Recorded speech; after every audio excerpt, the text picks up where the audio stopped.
Yeah, this is the story of Donald Trump's performance here, I think, in Virginia tonight. It's not really in this Northern Virginia area. You see Hillary Clinton, this is Loudon right now, about a 22,000 vote lead, pretty much on course with what Barack Obama got 4 years ago. I mean, the story for Donald Trump, it's these rural areas. It's these, small red counties that just, big turnout, giant Trump supporting them. And we can show you some down here. Look at this, 82% tiny rural county. But that's what you're looking at powering this thing. Yeah, I don't want this word exurbs to become a thing. This is out in the country. Yeah, we have an expression for this, and this is the vote out in the country. Southwestern Virginia is its own thing. Where we've seen all the Trump signs for weeks and weeks and weeks and all summer long. So.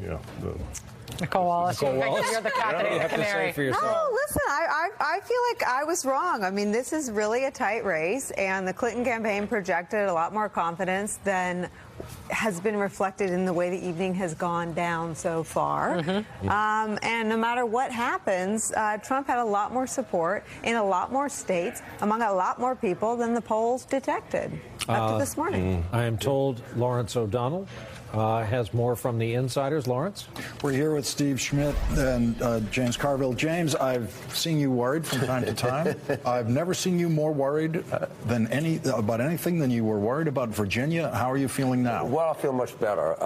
The party chair that I've been in contact with, and she's watching with the governor, and it's moving better, because if we lost Virginia, we probably were going to lose. So I feel much better about Virginia. But, and what Chris said about Pennsylvania is encouraging. I think all eyes are going to be on North Carolina now. Steve, North Carolina. Yeah, for sure.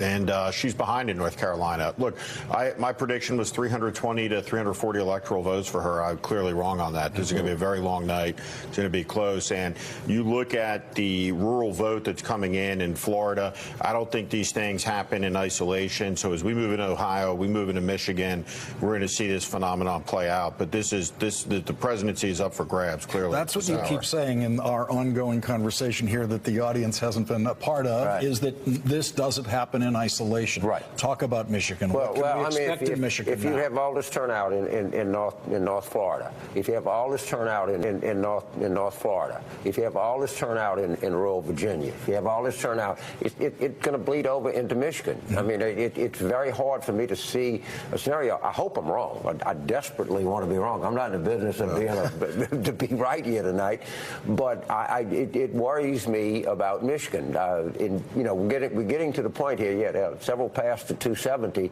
but we're getting to the point where some of them are getting cut off. I was, much more optimistic about Florida, obviously, but, still a very good chance that she'll be the next president. But, I would say to Democrats watching this, don't tune out yet.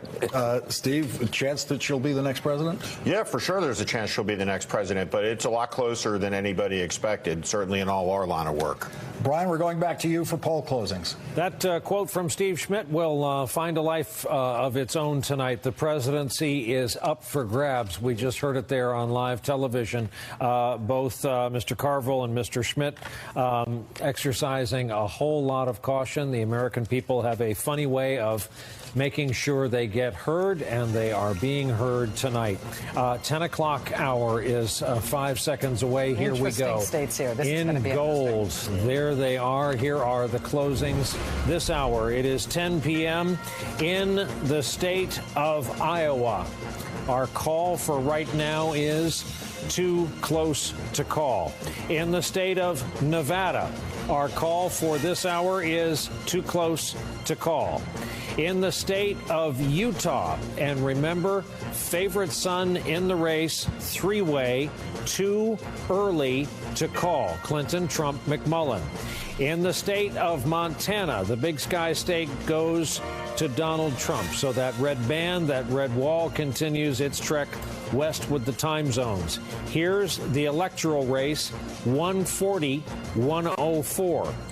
Here is the electoral. Here are the too close to call states: Florida of the battlegrounds, Pennsylvania, Ohio,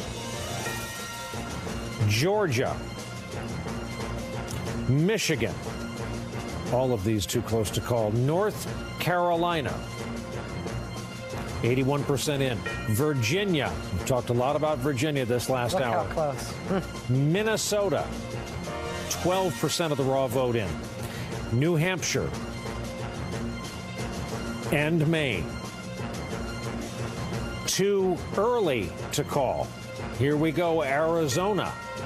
11 electoral votes. Missouri, Trump in the lead. Too early to call. Wisconsin. Colorado. And New Mexico. Let's pan down to the ice and bring up the map. Blue and red on Democracy Plaza. Here's your country so far. The states we've been able to call as the time zones head from east to west. You can see the big states we are waiting for. Utah is such an interesting case study. Not even a case study. Utah is its own case, its own standalone politics and dynamics this year. If Evan McMullin is able to win the state of Utah tonight, and again, our call right now is that Utah is too early to call, and it is a three-way race between Trump, Clinton, and McMullin. If he wins Utah, that would be the first time a third-party candidate or an independent candidate gets electoral votes since George Wallace, right? 1968? I mean, if he can actually win that state, there's obviously Evan McMullin is not going to win the presidency, but if he wins that state in Utah, that'll be its own kind of history. But it is striking to see both Iowa and Nevada at this point as too close to call. It could also throw the race into chaos if we come down to a place where neither of them can get to 270. His win, if he wins, his win in Utah could be what blocks either one of them from getting to 270. With those 6 electoral votes, there's also 2 potentially faithless electors out of the state of Washington, which is expected to go for Clinton, but 2 Bernie-supporting electors in Washington have suggested that I love the phrase. Out of it. Faithless electors. Steve Kornacki's at the board once again, and this time it's Michigan. Steve. Starting to get returns from Michigan. Obviously, this is a state very late in the campaign. The Trump campaign said, we're going to put this on the map. The Clinton campaign started playing defense. What can we tell you? Pretty early here in the returns. Couple things to point out. First of all, we talk about this college, non-college white gap. I said there's 2 counties in Michigan that tell this story writ large for the entire country. Let me show you what's happening in both of them right now. First of all, this is Oakland County. This is the sort of quintessential college-educated white voter county. It is a big suburb. It is affluent, economically upscale. Most of the vote, maybe even all the vote, is now in. Hillary Clinton, you see, she's winning it. She's winning it by 8 points. This is basically the same margin Barack Obama got out of Oakland County. Hey, Steve, I got to interrupt you. We have a call. This projection, New Mexico is going to Hillary Clinton. Remember the hubbub when Donald Trump showed up in New Mexico a few days before the election? Everyone said, what do they know? What do they know? Both parties, what do they know? Here's the electoral map, 140-109, with New Mexico now 5 with the electoral Democrats. votes there, yeah. That will give them a patch of blue to the west of Texas.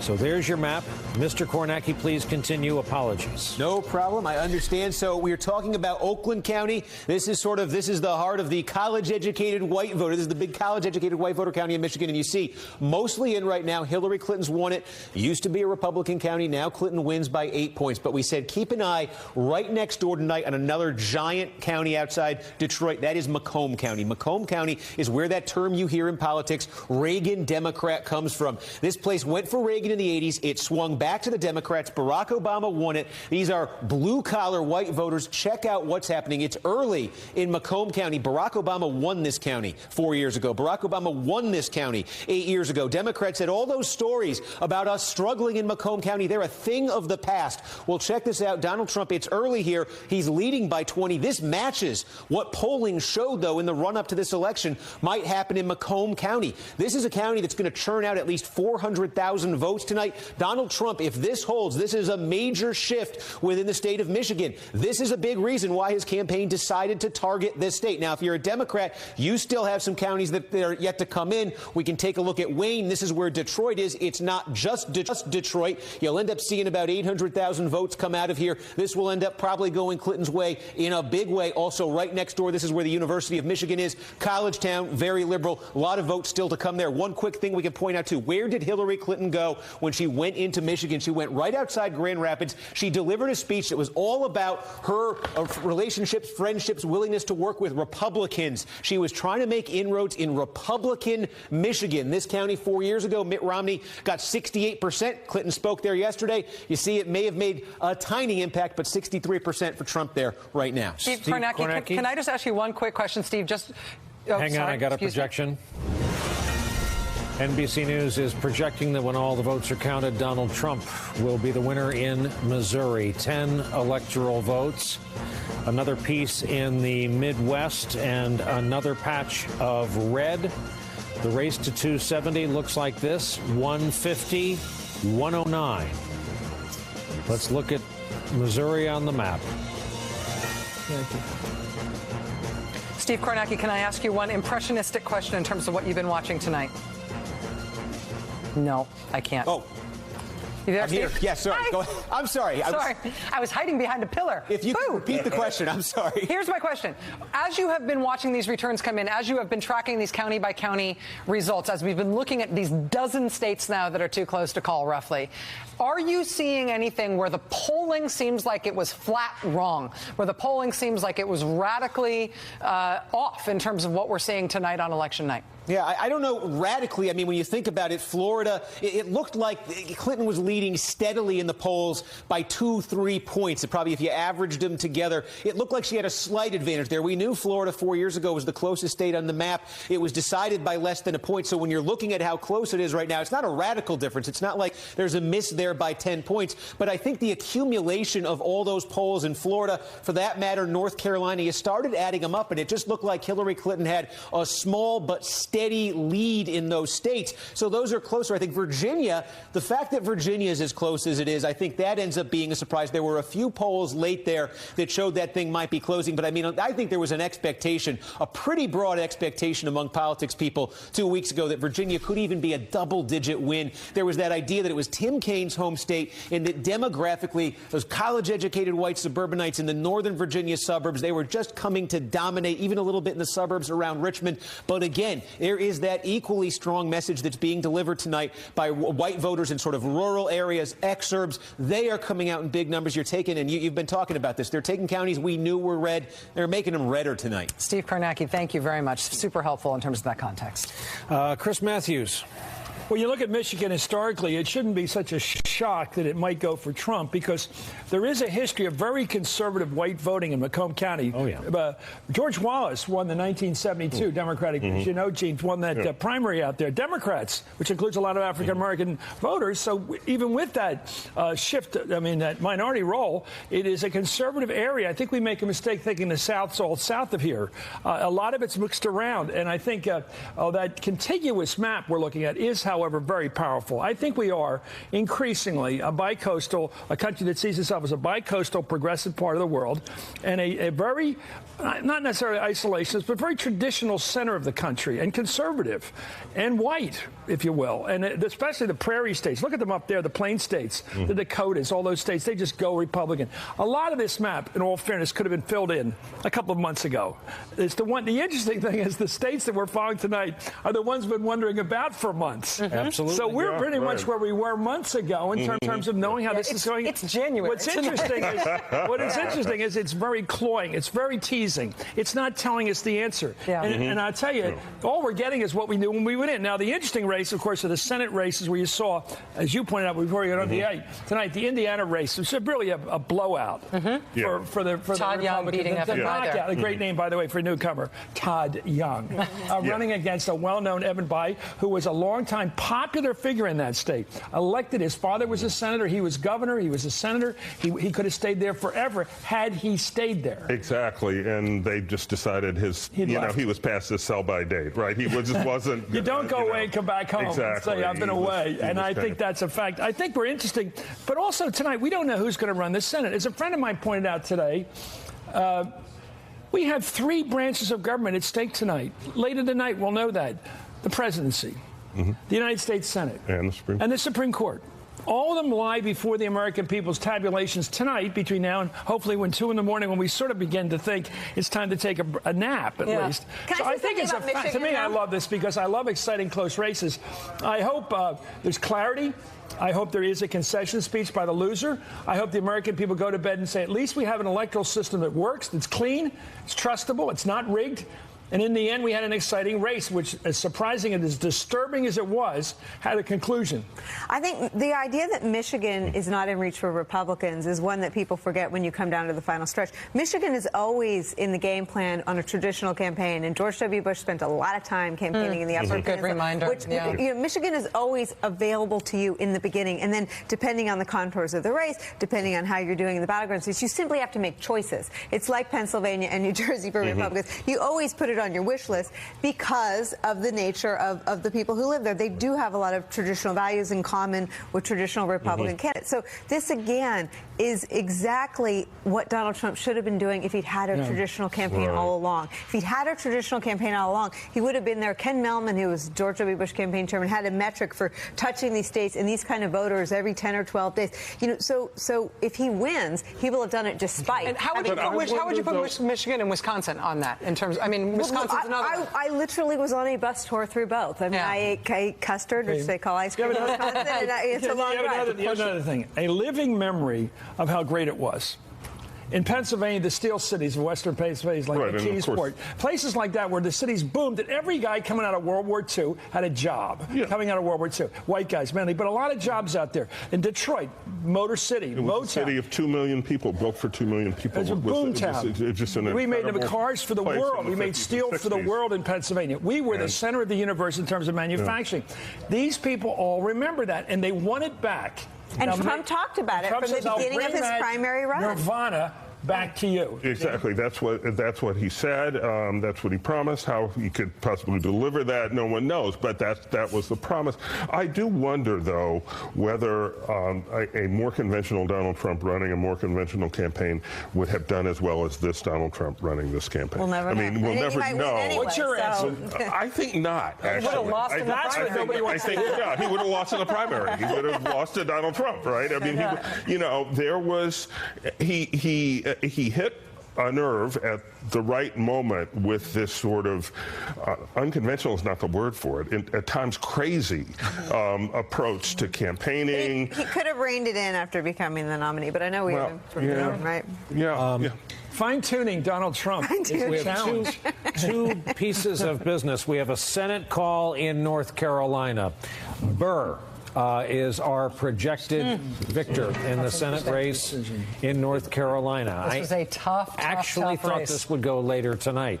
Richard Burr, the projected winner. And over to Steve Kornacki for some new math out of Florida. Let's take a look at Florida. We've been saying, what's the gap Hillary Clinton has to overcome as these final votes come in? Well, it remains steady. Look where we stand right now. Hillary Clinton, about 136,000 votes. That's the window we've been in for a long time now. And frankly, she's running out of places on this map to find 136,000 votes. The big hope for Democrats has been the Gold Coast, the big 3 Democratic counties down here in the southeastern part of the state. I'll show you, though, there does not seem to be much vote left out in these places. Let me start with Broward. That is the biggie.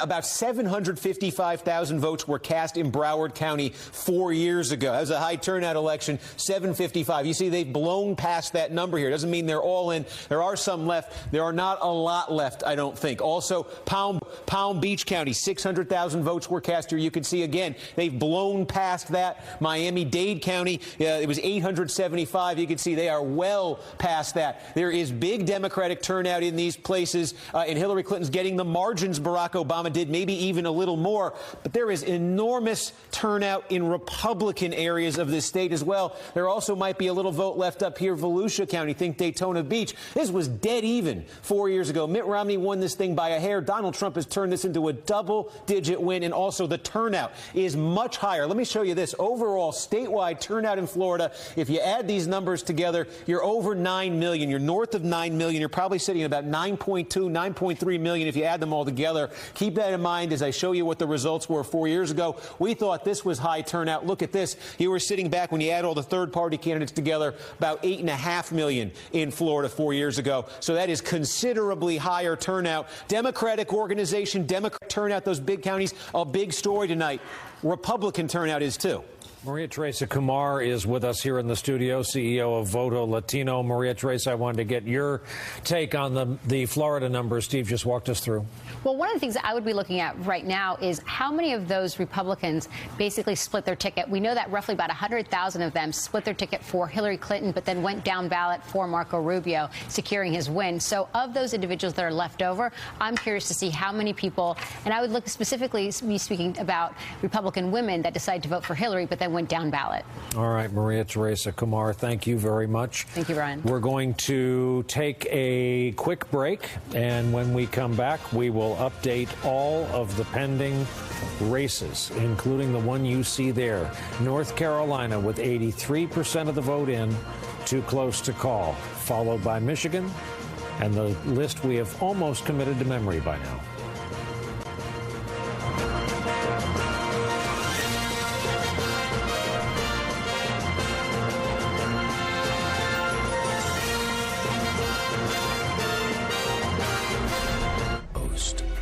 When everything is designed around you, the driver, you can.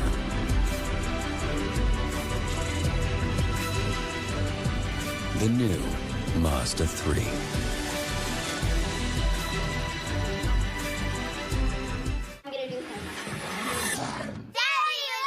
Sorry, kids.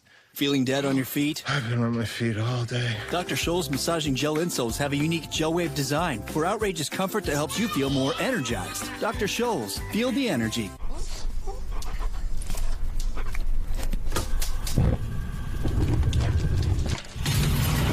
Hot dog. Seen it, covered it. We know a thing or two because we've seen a thing or two. We are farmers. Bum, bum, bum, bum, bum, bum. PenFed's got great rates for Madison and great rates for Washington. PenFed's got great rates for everyone. At PenFed Credit Union, we've got great mortgage rates for homeowners all across America. Get the great rate you deserve, wherever you are. Wherever you are. Great rates for Buzzards Bay and great rates for San Jose. PenFed's got great rates for everyone. Apply today at PenFed.org. This fall, the most popular magazine in the world is bringing the most compelling crime stories to life on Investigation Discovery. I just want to talk to my sister. I can't even do that. 10-month-old girl was reported missing. My heart sank and I just knew. These are the stories that changed everything. The entire world was heartbroken. We bring viewers closer to these stories than anybody else can. People Magazine investigates. All new, Mondays at 10. Only on Investigation Discovery. Let's talk about early voting. Does that tell you something about energy and attitude? If you were watching tonight, you could have known he went home for a little while because he used the word attitude on the air, on television. He talked about Brian, someone's you know, Brian.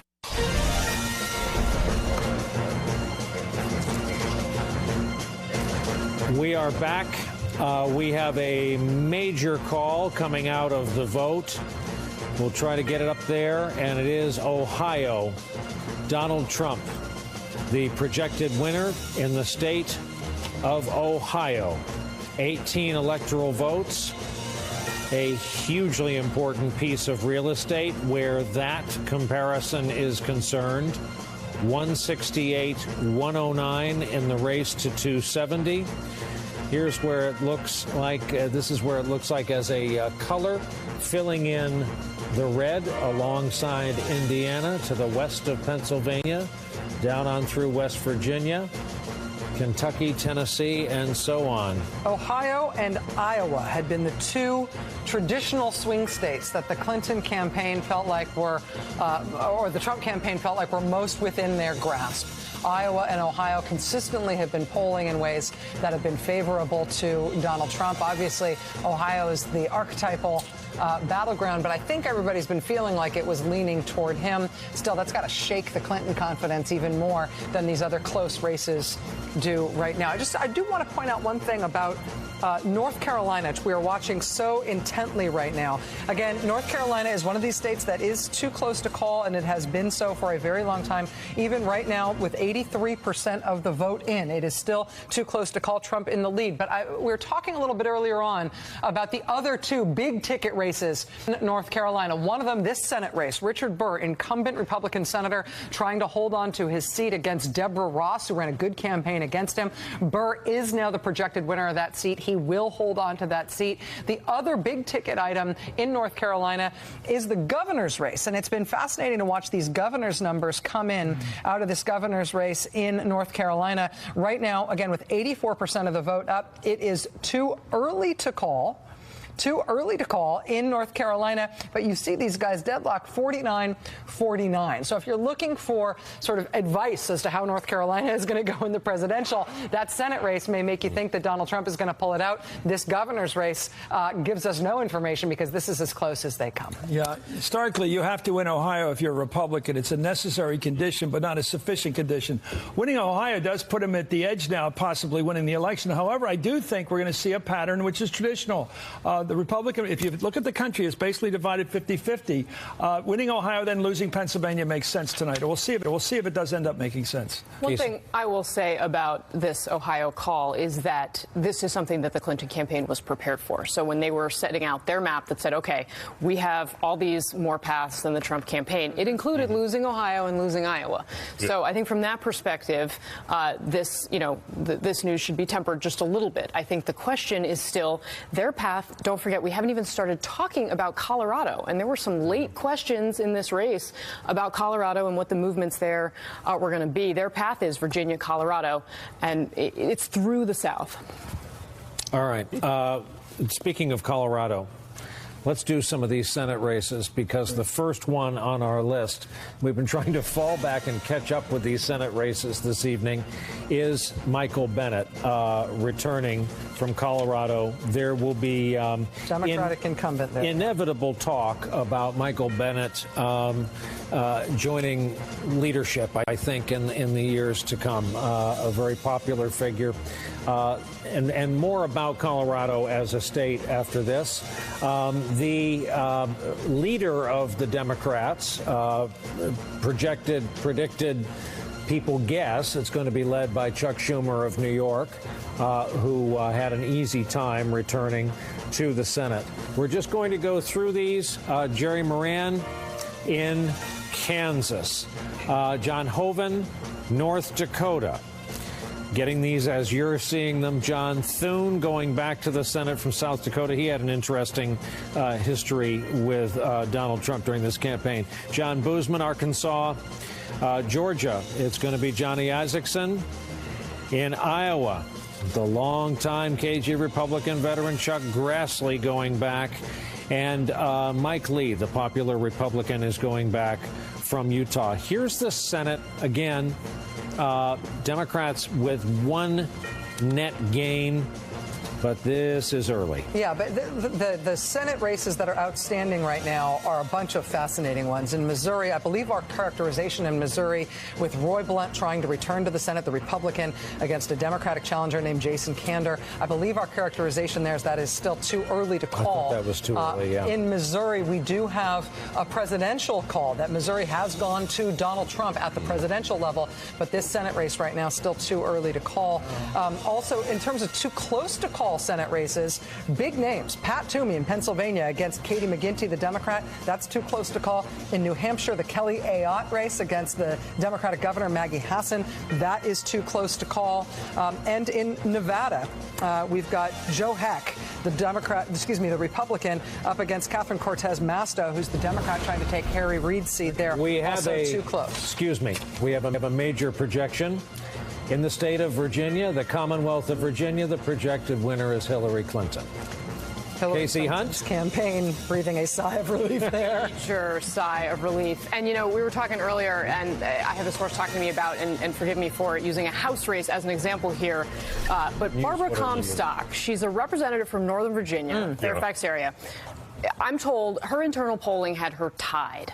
And at the end of the day, she won, or she looks like she's on track to win by almost 10 points with 90% of the vote in. Really? So we have been talking about what may have gone wrong here. And even if Hillary Clinton comes out on top here, it's very clear there was something going on in this polling. I think that's a pretty sharp example in an area that should have gone over. I was just checking that race you're talking about. It's Virginia 10, Barbara Comstock, seen as a bellwether race. Yes. She is the projected winner in that race right now. It looks like the margin is 8 points in her favor. Luann Bennett was the Democrat there. Everybody thought that was going to be a squeaker. It's not. You know, the Washington Post endorsed Comstock. I think you bear a bit of the responsibility for this. But it seems obvious from what's happening nationwide that newspaper endorsements are not the most powerful. A Pulitzer Prize-winning columnist. Exactly. He doesn't speak for the gray lady of Washington, but newspaper look at all the newspapers that endorse Donald Trump, right? But, you know, in terms of these bellwether races, we're still waiting for a result on Florida. Florida is obviously going to be huge. One of the Republican incumbents in the House who was thought to be endangered in this year of Donald Trump, who definitely distanced himself from Donald Trump, was Carlos Curbelo, the Republican Cuban-American representative in Florida District 26. Carlos Curbelo has also won his seat tonight. He will also be returning to Congress. And so we're looking for these signs in terms of these too close to call races, and we're seeing them mix up a little bit. My two-word nomination for what went wrong with prediction as to actually is yard signs. No one counted the yard signs. And I think if you see those matching glasses and mustaches, that means that's a pollster if you see them out in public. Steve Kornacki with the route to 270, which really becomes the story. There are two specific routes, two specific campaigns at this hour. Well, the question everybody's asking, I think, seeing the results come in, can Donald Trump win the presidency tonight? Let me take you through what it would take. We said a narrow path coming into tonight. Some things are going his way. We just showed you Ohio. Now, Hillary Clinton was just called the winner in Virginia. We can add that to her column. By the way, what you're seeing here, some of these states that are lighter colors, they haven't actually been called yet. For the purposes of this exercise, we're going to expect Trump to win in Idaho. We're going to expect Clinton to win California, Oregon, Washington. Keeping that in mind, what at this point would it take for Donald Trump to get to 270? Count up with me here. Start in New Hampshire. We got a too close to call race there. Let's say Donald Trump wins New Hampshire. Take a look in Maine. Now, you got the statewide, you got the first congressional district. The first congressional district's Portland, kind of Democratic. Let's say Donald Trump wins a district in Maine. In Maine, you get an electoral vote for a district. This is very rural. He's got a shot there. Take a look at Pennsylvania. Let's say Hillary Clinton holds Pennsylvania. Do we have something here? Red, excuse me, should be red. Let's say Hillary Clinton, see, I'm doing this on the fly here. Let's say Hillary Clinton gets Pennsylvania. Let's say Trump gets North Carolina. We see him leading down there right now. Yeah. Let's say Trump holds on in Georgia. Let's say Trump gets Florida, where he's leading right now. Look where he's starting to get to. Now, let's say Hillary Clinton holds the upper Midwest here. Let's say she gets Wisconsin. Let's say she gets Minnesota. Trump in Iowa. Let's say he gets Iowa. We'll give her right now Michigan. I know that's a very close state. Give that to her. Let's say Donald Trump gets the one district in Nebraska. Let's give Hillary Clinton Colorado. That's been looking Democratic. Let's say Trump gets Arizona, and look where he is, 268. And at that point, if he were to get Nevada, he'd be over 270. If he were to lose Nevada, because there were some bad early signs for him there, if he could win Michigan, 284, and winning Michigan at 284, he could even absorb a loss perhaps, like if he were to somehow lose Arizona, still over 270 at that point. So this is the first time we can say it's very theoretical at this point. Things have gone Trump's way. He needs some of these states to actually be called for him, but there are paths to 270 that are opening up for Donald Trump as we speak. Who else wants to talk to John Ralston? Oh, yeah, I know. Our buddy John Ralston, who's the dean of the Nevada Political He said it was over. He said it was over based on the early vote. He said if you compare the early vote now to the early vote then. He was definitive. He was definitive. Well, what we've got right now, I mean, obviously, North Carolina continues to be fascinating. Florida continues to be fascinating. But we still don't have calls in Georgia, New Hampshire, Pennsylvania. We still have a call in Maine. So there's a lot of these states that we thought for sure we would at least know by now, and we don't. Right now, that Michigan number that Steve Kornacki was talking about, that's so important. We've got less than a third of the vote in Michigan thus far, and that race considered too close to call. Donald Trump leading there, but less than a third of the vote in. Lawrence O'Donnell, I have a question for James Carville. Does he agree with me? Michigan ought to be renamed Michigan, Michigan, Michigan? How did you know what we were talking about? I didn't know. We just spent a minute here on Michigan, and I think we might have an agreement on the table about just how important Michigan is. James Carville. Look, if the Democrats lose Michigan, looking at Steve's map, I think this puppy's over.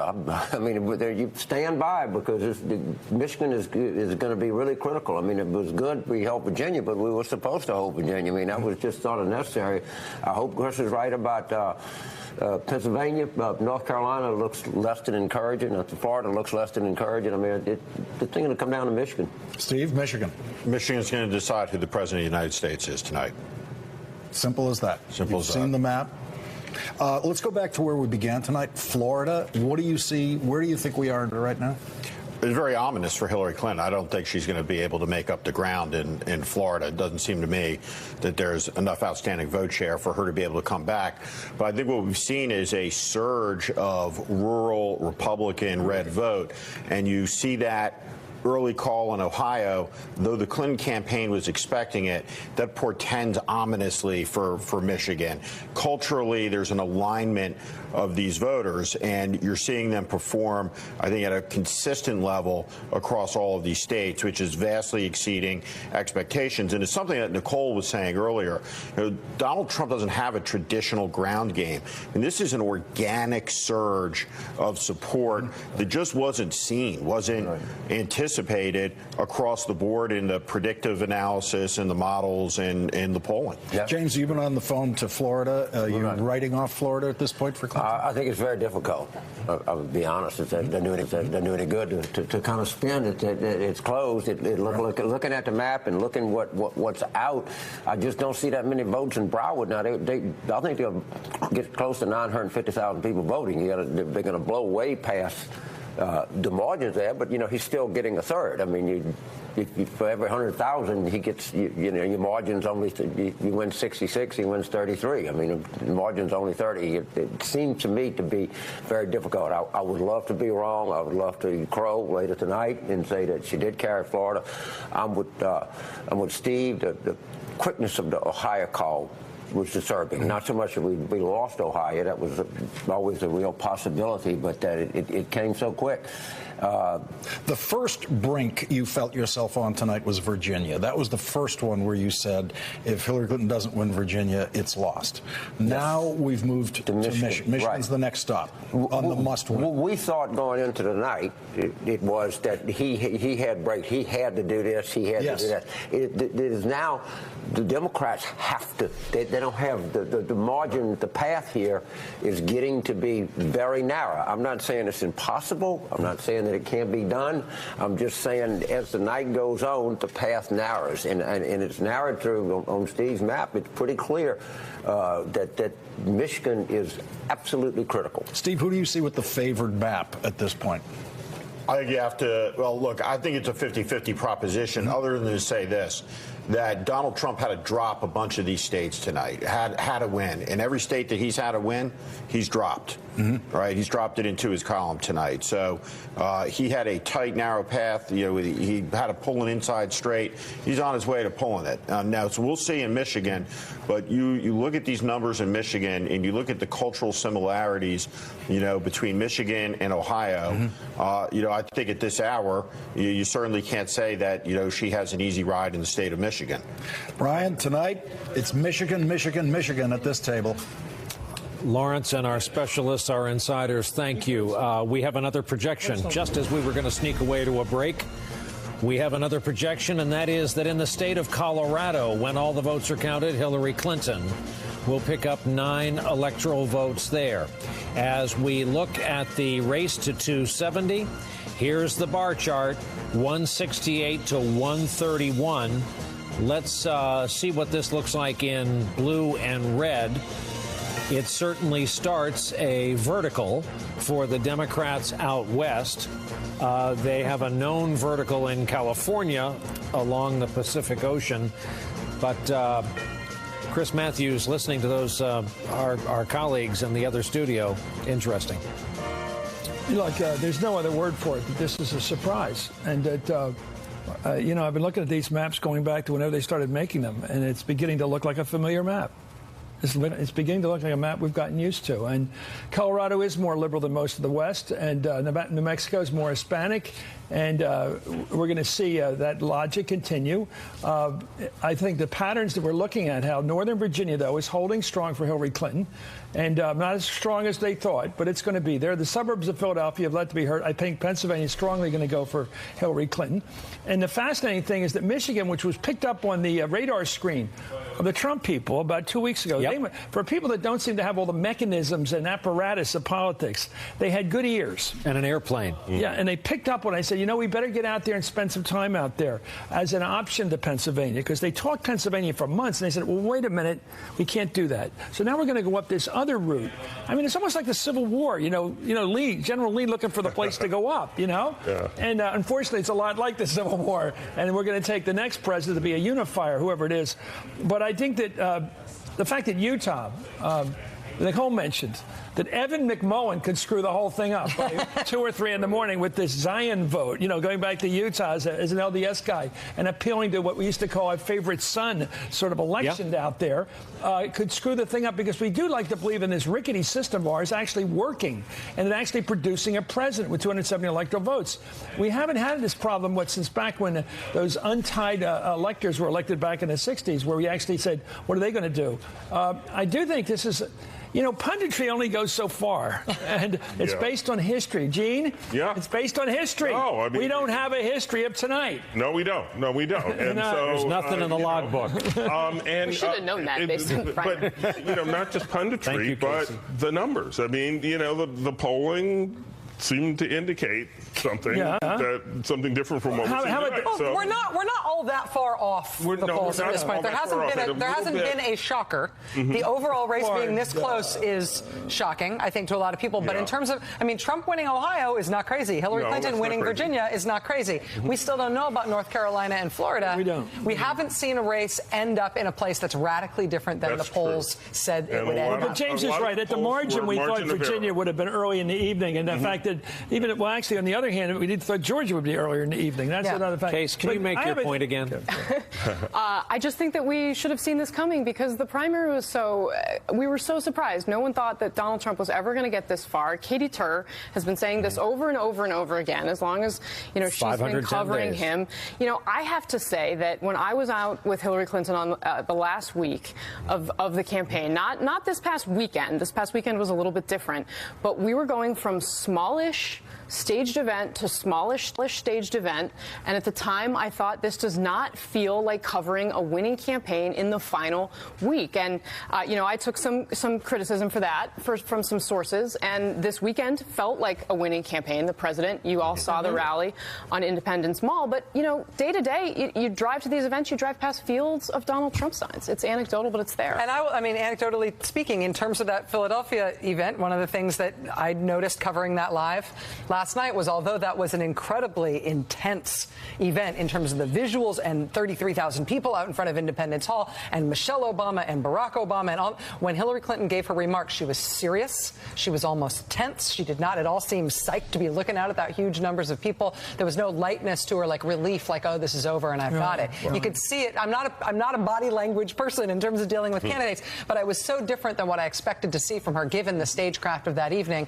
And in fact, actually the enthusiasm and excitement of the president himself to then see Hillary Clinton follow him and be workaday, serious, and almost terse. Well, depending on how this ends up, though, I think the Clinton campaign could end up very, very happy that they decided to do that event in Philadelphia, right? Because it seems like it may shore up Pennsylvania, which they may need. I'm walking into 30 Rock tonight, and a guy, I'll describe him, short and fat, yelled at me, jackass, and I yelled back something appropriate to him, okay, which I do. Friend of yours? And a real pal. I know what, he was ginned up by the Clinton, the Obama thing, my Obama. the Trump thing. Yeah. And it's been going on now, this anti-media. Could it be that when people are polled by pollsters, they see as the media, this has been proffered, they don't give an answer that's straight. They just don't even give an answer. They hang up on the person. They think they're part of that world. And this anti-media campaign of Trump's has been vicious, continual, and the heart of every rally. Well, you know, you're there. Every rally, it's been like that against Katie Tur, generally, who she's there. I've been at more Clinton rallies, than Trump rallies. It's part of its mood. Just very quickly to your point, I do think Clinton is very much a workmanlike candidate. That's, you know, she, and watching her follow the president is very striking for that reason. I do think that they were flying around this weekend convinced that they were going to win. They were celebrating in the air on that airplane. I concur. That was their body language. A couple of things here. We're going to run to a quick break, but I wanted to show you this graphic. 56% of the national vote is in. That's the difference between them. And also down on Rachel's side, the blue graphic down there that doesn't look like the election graphics, that's real. That's the Dow Jones futures. We have watched it fall through the 300, 400 level. It topped 700. It's back in the sixes. That's real. We'll keep an eye on that. Another break for us. We're waiting for over 10 states to close that we are desperately interested in.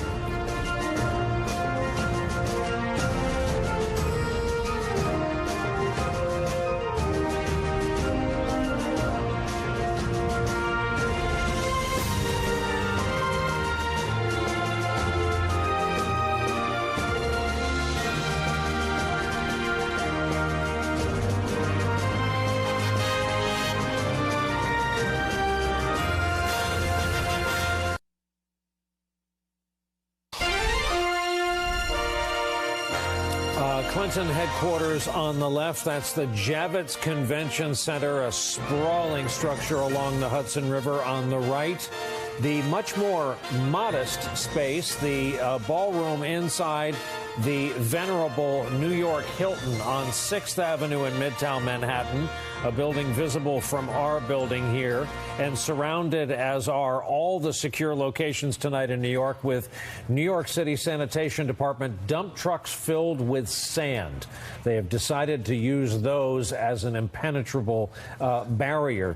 Trump Tower tonight is surrounded by dump trucks. It's quite a sight. I will also say shout out to NYPD tonight for the number of officers that they've got out dealing with. I mean, the last time that we had 2 election night parties for the 2 major candidates in New York City was 1944. That's what they've got to deal with tonight in a race that has already featured a lot of misbehavior by fans on both sides. And the shout out to the NYPD in terms of how much overtime they're working tonight and what they've got their hands on. It's unprecedented. Put it this way, the next president of the United States is in New York City tonight. In Michigan tonight, they have a barn burner. Kevin Tibbles is live in Grand Rapids. Hey, Kevin, what do you have there? I guess you could describe it as a barn burner. I'm actually in a pizza joint in Grand Rapids, which of course is Gerald Ford country. But I mean, are you surprised what is going on? I am, and I love it. Why? Because Michigan is in play, and we are taking back our country. Well, I'm going to come back to you here, but that is because about 45 minutes to an hour ago, people were sitting around enjoying the evening, Brian. But all of a sudden, especially, you know, when they started to see the numbers come in from Ohio, for example, and then the numbers started to come in here, I've got to tell you, in Grand Rapids, they've only got about 20% of the votes counted, but it is leaning in that direction.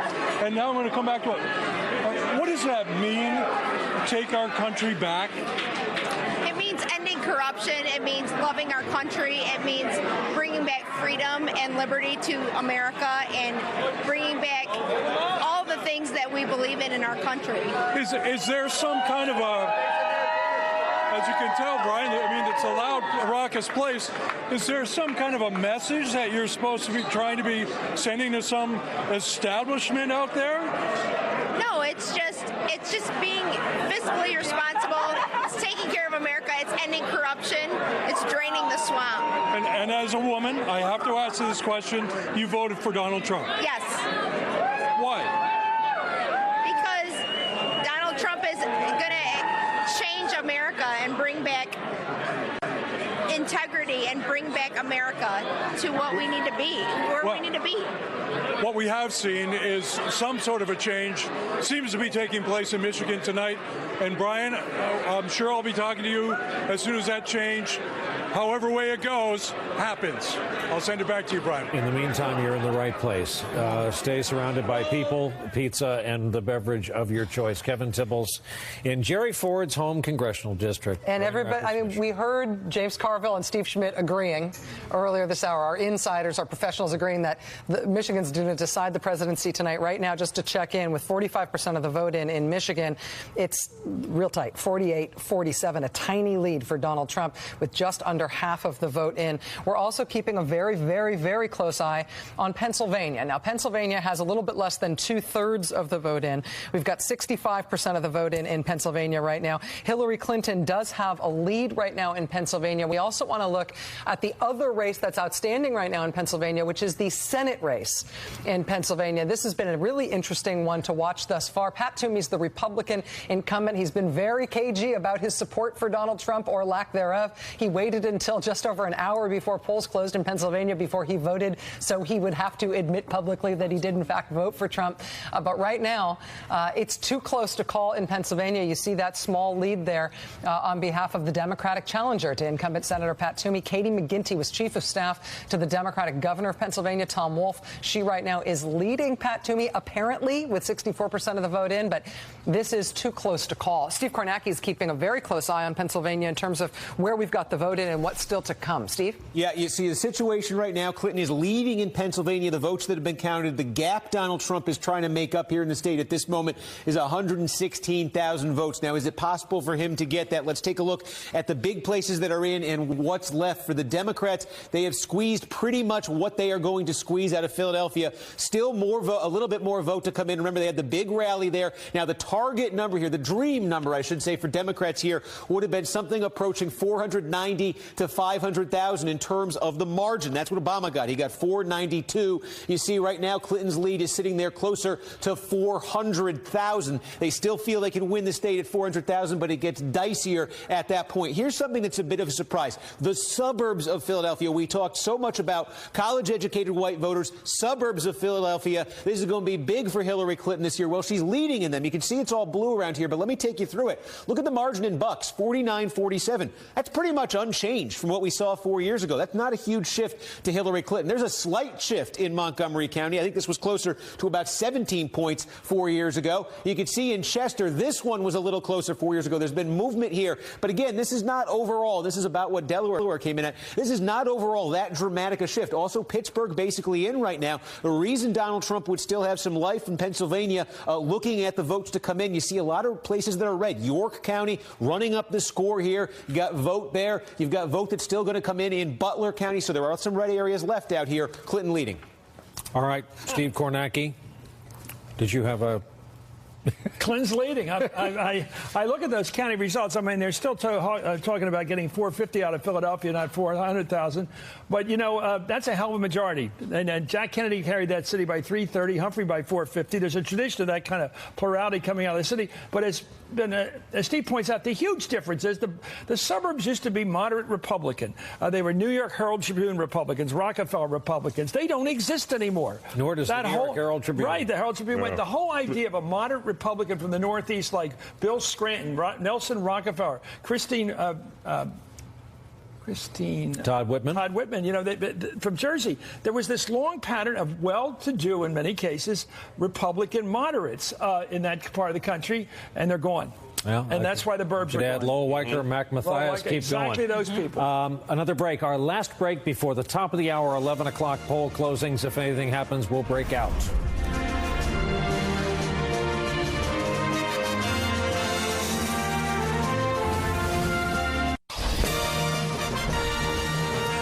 Under 4 minutes to the next poll closings at 11 o'clock Eastern at the top of the hour. Just a few minutes from now, we're going to have poll closings in California, Oregon, Washington, Idaho, and Hawaii. At this point, this is the point of the race where everybody who looks back on having covered previous presidential races says, oh, yeah, by the time we called Hawaii, It's not like we didn't know what was going to be happening.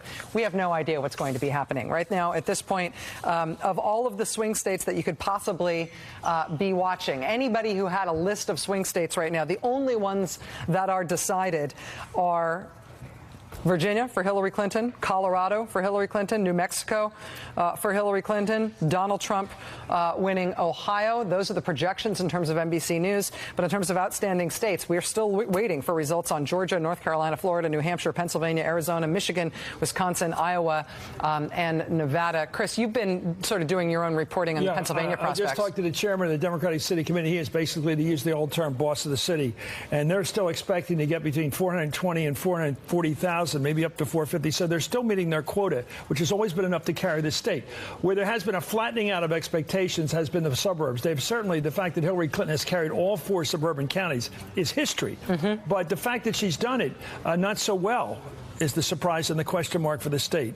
My surmise is they're still going to carry the state, but not dramatically. We're also looking at Michigan. Michigan appears to be very, very tight right now. We've got a little bit less than half of the vote in.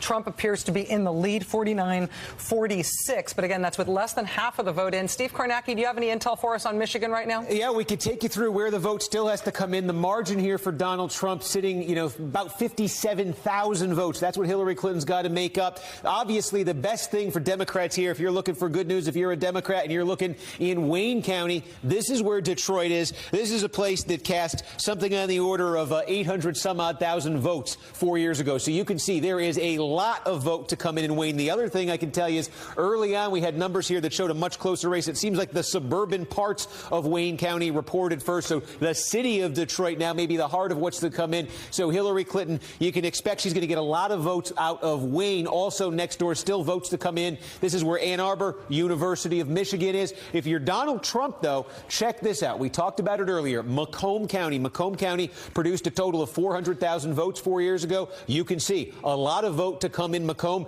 This is a big reversal. This was a Democratic county in 2008, a Democratic county in 2012. This is looking like a Trump county by double digits tonight. So that is a shift in favor of the in favor of the Republicans. Here's another one we might be looking at. We talk about these characteristics of Michigan. Saginaw was Obama country 4 years ago. Trump leading there right now. So we're seeing the map change a little bit in Michigan. Steve Kornacki looking tight at Michigan right now, as everybody is right now.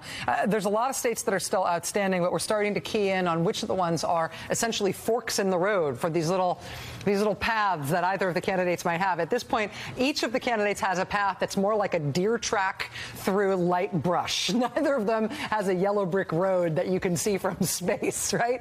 These are pretty narrow paths that each of them are going to be following, and that's why individual states like Michigan may end up being the thing that everybody in the country is watching tonight. And channeling our old friend Tim Russert, who we always miss, especially on nights like this, we have all vowed to rename Michigan temporarily just by saying it 3 times. Michigan, Michigan, Michigan, given its importance tonight. Here are our 11 p.m. poll closings. There they are in gold. We've gone all the way out west, and here we go up the side of the building. In the Golden State, in California, the projected winner is Hillary Clinton. Note the electoral votes, 55. In the state of Washington, Hillary Clinton, the projected winner. In the state of Oregon in the Pacific Northwest, Hillary Clinton, the projected winner. In the state of Hawaii, 4 electoral votes, Hillary Clinton, the projected winner. In Idaho, interesting race, as we've been saying, Donald Trump, the predicted winner, 4 electoral votes. Here is the bar graph to 270. Here is the math. Right now, Hillary Clinton 209 to Donald Trump's 172. More on that as we continue. Here are the states we continue to watch. Too close to call, and these are some big ticket items. Florida, Pennsylvania, Georgia, one of the first states to close tonight. Here we still are. Michigan, Michigan, Michigan. North Carolina, 15 electoral votes. Minnesota with 10. Iowa, still too close to call. Nevada, still too close to call. Ditto New Hampshire. and the state of Maine, which we have moved from too early to too close, with not even half the raw vote in. Now, the list of states we are characterizing too early to call: Arizona, Wisconsin, and Utah. Let's take a look at the Reds and the Blues down on home ice. In this road to 270, unmistakable color patterns, but a West Coast bulwark with this 11 p.m. Eastern time poll closing for Hillary Clinton. It's interesting. At this poll closing, this is the first one where we've had all of the races called. We had no too close, no too early in the races that just closed right now at 11 o'clock. Also, no surprises. Had any of these been a surprise, it would have been seismic. But yes, Idaho is going to be red. The whole West Coast is going to be blue, including the island state of Hawaii. We only have one state left to close now, which is Alaska. That's the only state outstanding in terms of its poll closing. We're just waiting on states that are too early and too close to call. Let's go to a Senate call on the wall here in the studio, and that's Ron Johnson going back for the Republicans. The Democrats were quite confident that Mr. Feingold would be going back to the U.S. Senate. And, Chris, what's the quote you've been using all night? But you can't go home again. You can't go home again. I think Feingold would have been a big surprise. I think historically he would have been the first person to defeat the person who beat him when he had the office. He would have been. That's right. But I have to tell you, as most of us have been tracking this potential for the Democrats to win back the Senate, we began it with Illinois, which they've won. They've beaten Kirk out there. Duckworth won. And this was the second easiest. Everyone said this is the second easiest. And the third easiest was going to be Indiana. That was going to be an easy Maybe pick. Pennsylvania, Well, then, of course, we got the 2 or 3 outstanding now. So it's very much up in the air. Now they needed 4, net 4 pickup to win, and the Democrats did. And yet, the thing about that, I do have values besides my horse race interest in this. I do know certain senators who are solid enough to stay there in normal circumstances. Kelly Ayotte, much more hawkish for my taste, but a solid senator, an impressive senator. If she holds on, that shows she's got the stuff in this kind of win condition up there. But I think clearly this thing's up in the air now. They have to, they didn't knock off Burr. Russ didn't win. But they didn't knock off, they didn't pick up the vote in Indiana. They didn't pick it up now in Wisconsin. They picked it up in Illinois, but they're just beginning this climb, and there are not many options left. I think they now have to win the other ones we're talking about, New Hampshire and Pennsylvania. And Missouri's also still out there. It's too early to call at this point. Yeah. That's going to be one interesting race between the old pro, as you said earlier, he's been around forever, and a guy who has all these Washington connections, a real leadership type, and up against this guy, Kander, who knows how to lock and load a gun with his blindfold on. Military intelligence officer. More fascinating ads of this cycle. But you see there, I mean, it's too early to call, less than 40% in, but Blunt has a pretty big lead in terms of the vote that's in already. New Hampshire and Kelly Ayotte's race, that's very close. We have a projection. Donald Trump is being awarded North Carolina. Whoa. Well, that's a pick. Just came in 15 electoral votes. This makes all kinds of different paths even more interesting. There's the electoral race, 209, 187. Here it is in color. We're going to have to start talking about the deer tracks again, the paths to 270 at this point. It's still contiguous. Yeah. It's all red together. Well, if you're going to hike it, that's useful. But in terms of who's going to be president, I want to know the numbers. Together. Hey, Lawrence O'Donnell, I want to hear from James Carville. We've got James Carville and Mike Murphy here. And, James, you were already discounting North Carolina for the Clinton campaign. Right. You're not going to win Virginia narrowly and carry North Carolina. And as we were watching this last group of returns, it was actually one of the Senate races that got your attention more than these presidential returns right Wisconsin, now. And that's Wisconsin. What did you see? We called Ron Johnson easy early in Wisconsin, which tells me that the path for Hillary Clinton and the Democrats in Wisconsin is going to be pretty narrow.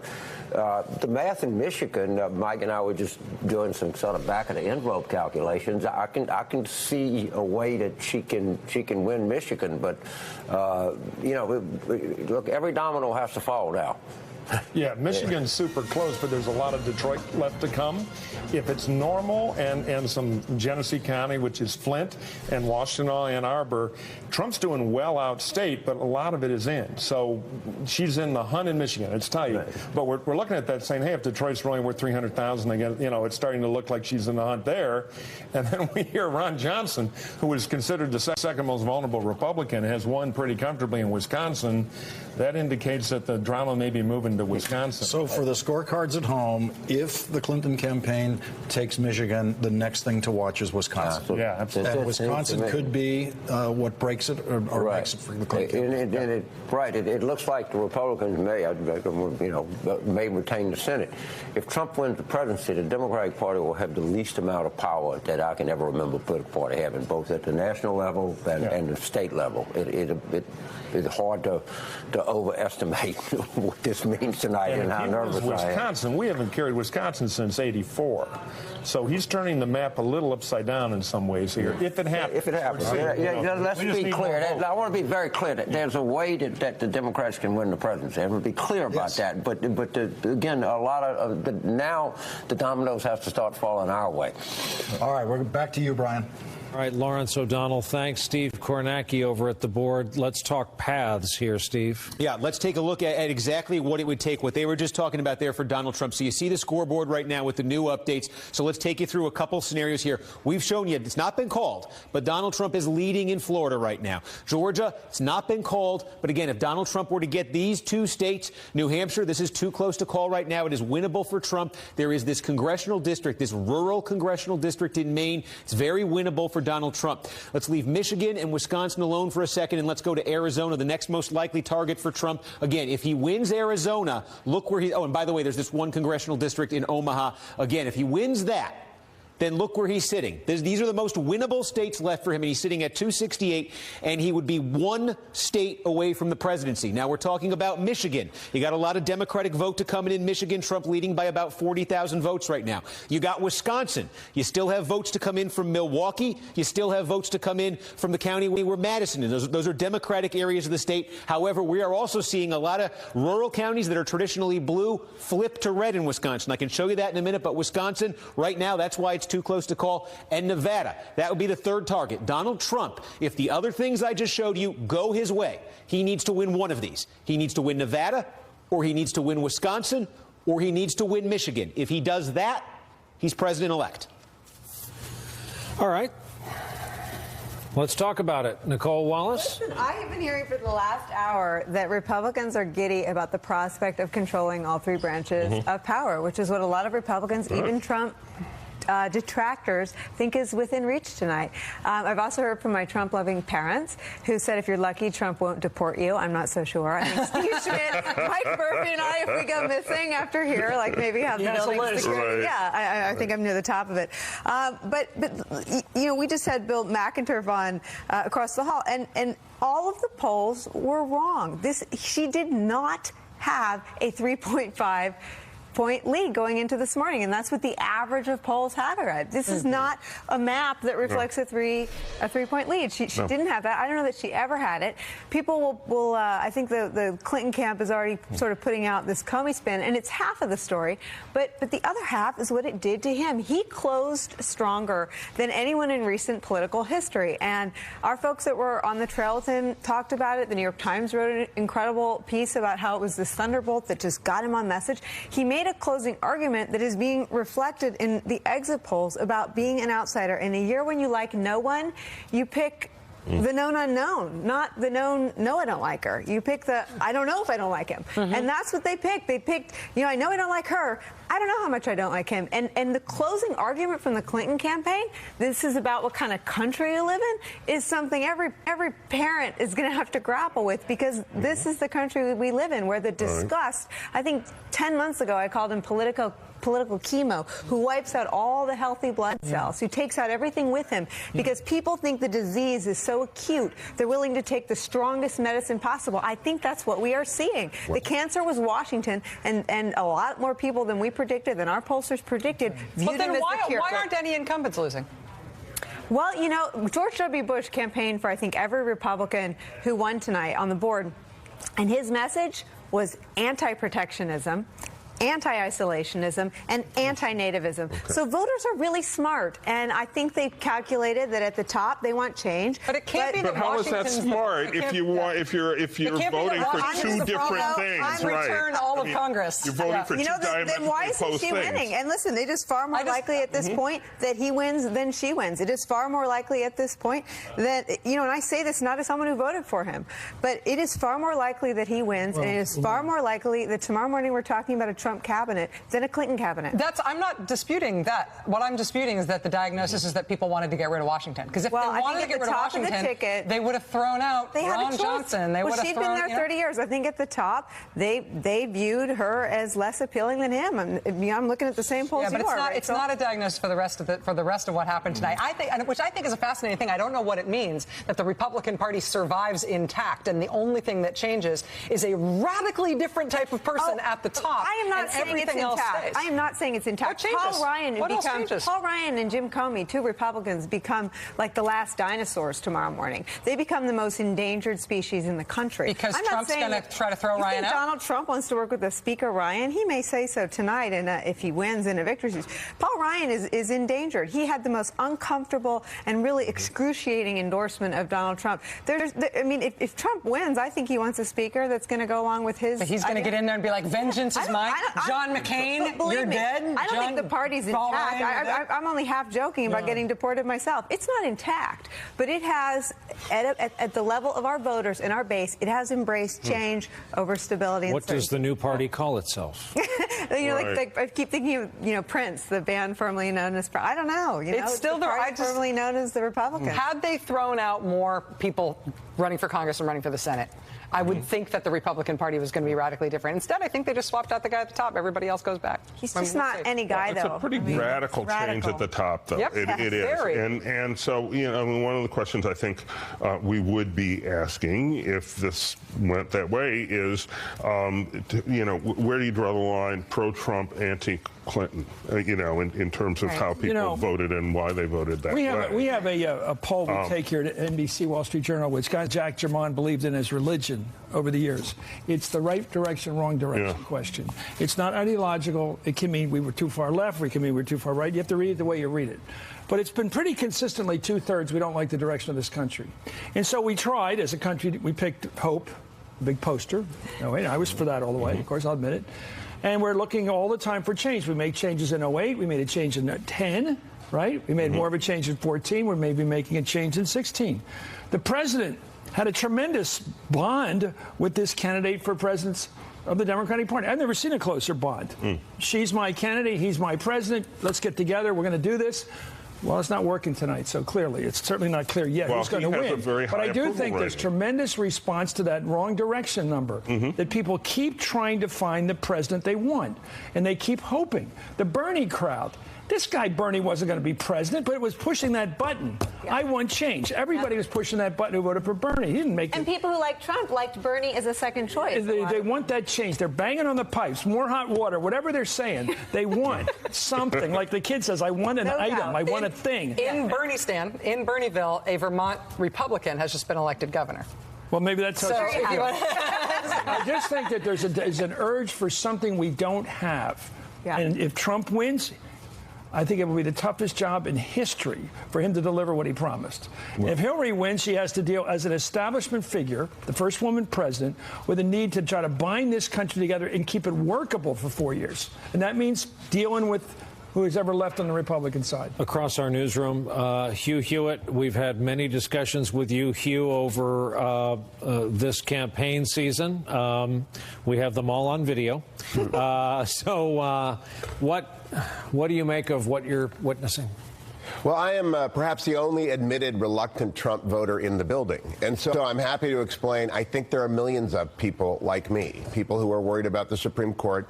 I think Obamacare is the untold story here. I think it just clobbered people in Wisconsin and Pennsylvania. That's why Ron Johnson won. I had him on my radio show this morning talking about Obamacare. I think the Republicans are holding the Senate because there is a promise of the repeal and replacing of Obamacare. And while I understand Nicole's concerns, I don't share them. I think think that what you will see with Donald Trump is a completely disruptive change force. There will be a drop in the market tomorrow. It will come back, and he will surround himself with Mike Pence's, and they will not throw out Paul Ryan. He will want to accomplish things. He's a builder. He is a very different personality than we've dealt with before. But for all those reluctant Trump voters out there who came home in the last 2 weeks, and I am one of them, we're feeling as though it's a policy election, and it's a rejection of Secretary Clinton's ethics. That's what it comes down to.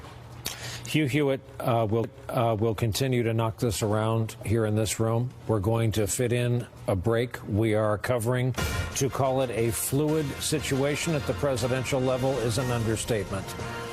We'll be right back.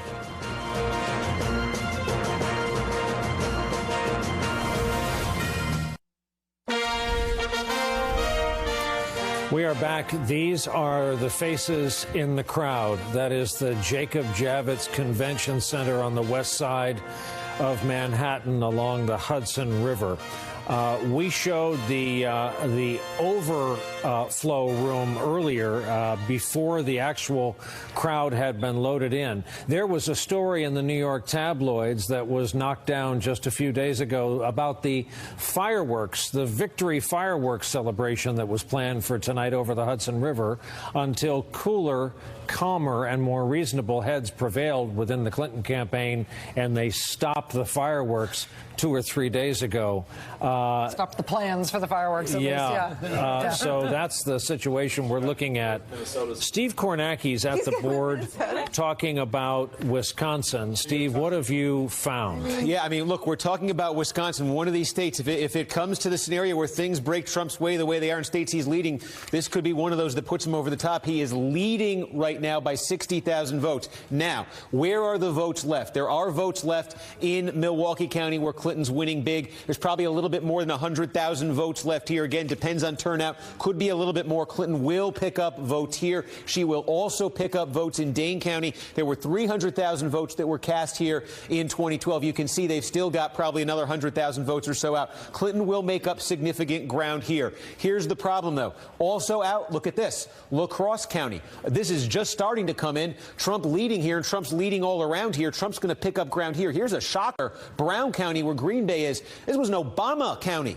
Donald Trump's winning this thing by 20 points, and it's only half in. He's going to pad his margin here. You want the story of Wisconsin? You want the story of the Rust Belt? You want really the story of America in a lot of ways? Check out this map, this red-blue map as we see right now, and look at the sea of red in Wisconsin, a state that last voted for a Republican 32 years ago in 1984. What did this look like just 4 years ago? Look at all that red in the Obama election 4 years ago. Look, all that blue. Donald Trump has taken, and a lot of these are very small counties, Donald Trump has taken them, and he's turned them red tonight. In Wisconsin, could be going Republican for the first time in 32 years. Wow. I want to just talk about one factor here that we haven't discussed at all over the course of this evening, which is in some of these states. I've been looking specifically at some of the states where Trump is leading, even if we don't have a call in those states, just these very close states, and Wisconsin among them. There are a number of these states in which the third-party balloting, the third-party vote, is a factor in terms of the size of the margin here between Trump and Clinton.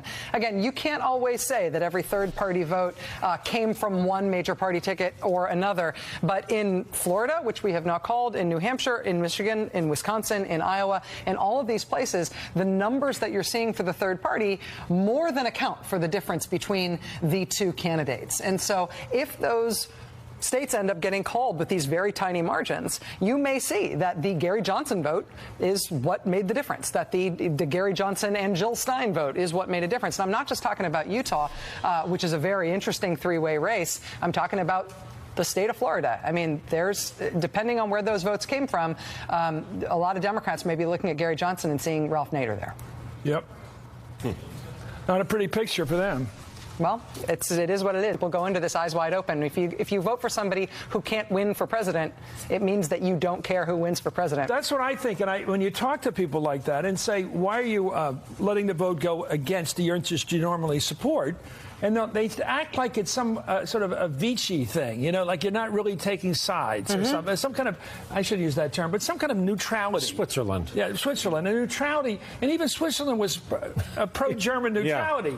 I mean, you really do take sides. And what side are you on is a pretty good question. The union guys always ask that. What side are you on? And I think people don't like making decisions because then you're responsible for who wins. And then people don't want that responsibility. Oh, there's some flaws with Hillary. I'm not really sure I like her. All right, make a decision.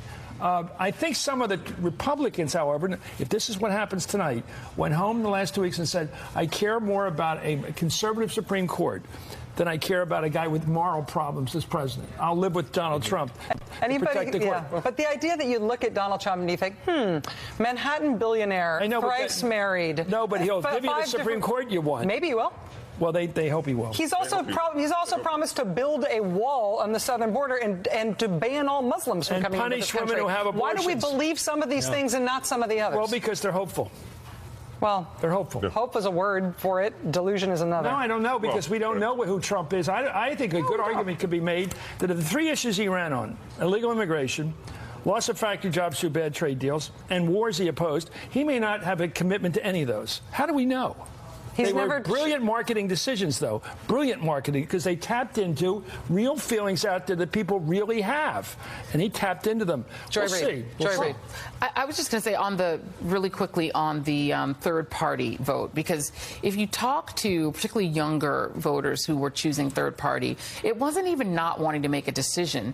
There was sort of a chic to saying, I'm above both of those candidates. And I think we have to own a little bit in the media ourselves this idea that we sort of equalized, not us sitting here at this table, but in generally and broadly the idea that these were two equally flawed, equally unpopular, sort of two sides of the same bad coin candidates. I think in general the portrayal, every story, if you Google stories of Hillary Clinton, the term trustworthiness, honesty and trustworthiness was in the story. It was in every story, right? Whether or not the story itself had to do specifically with that.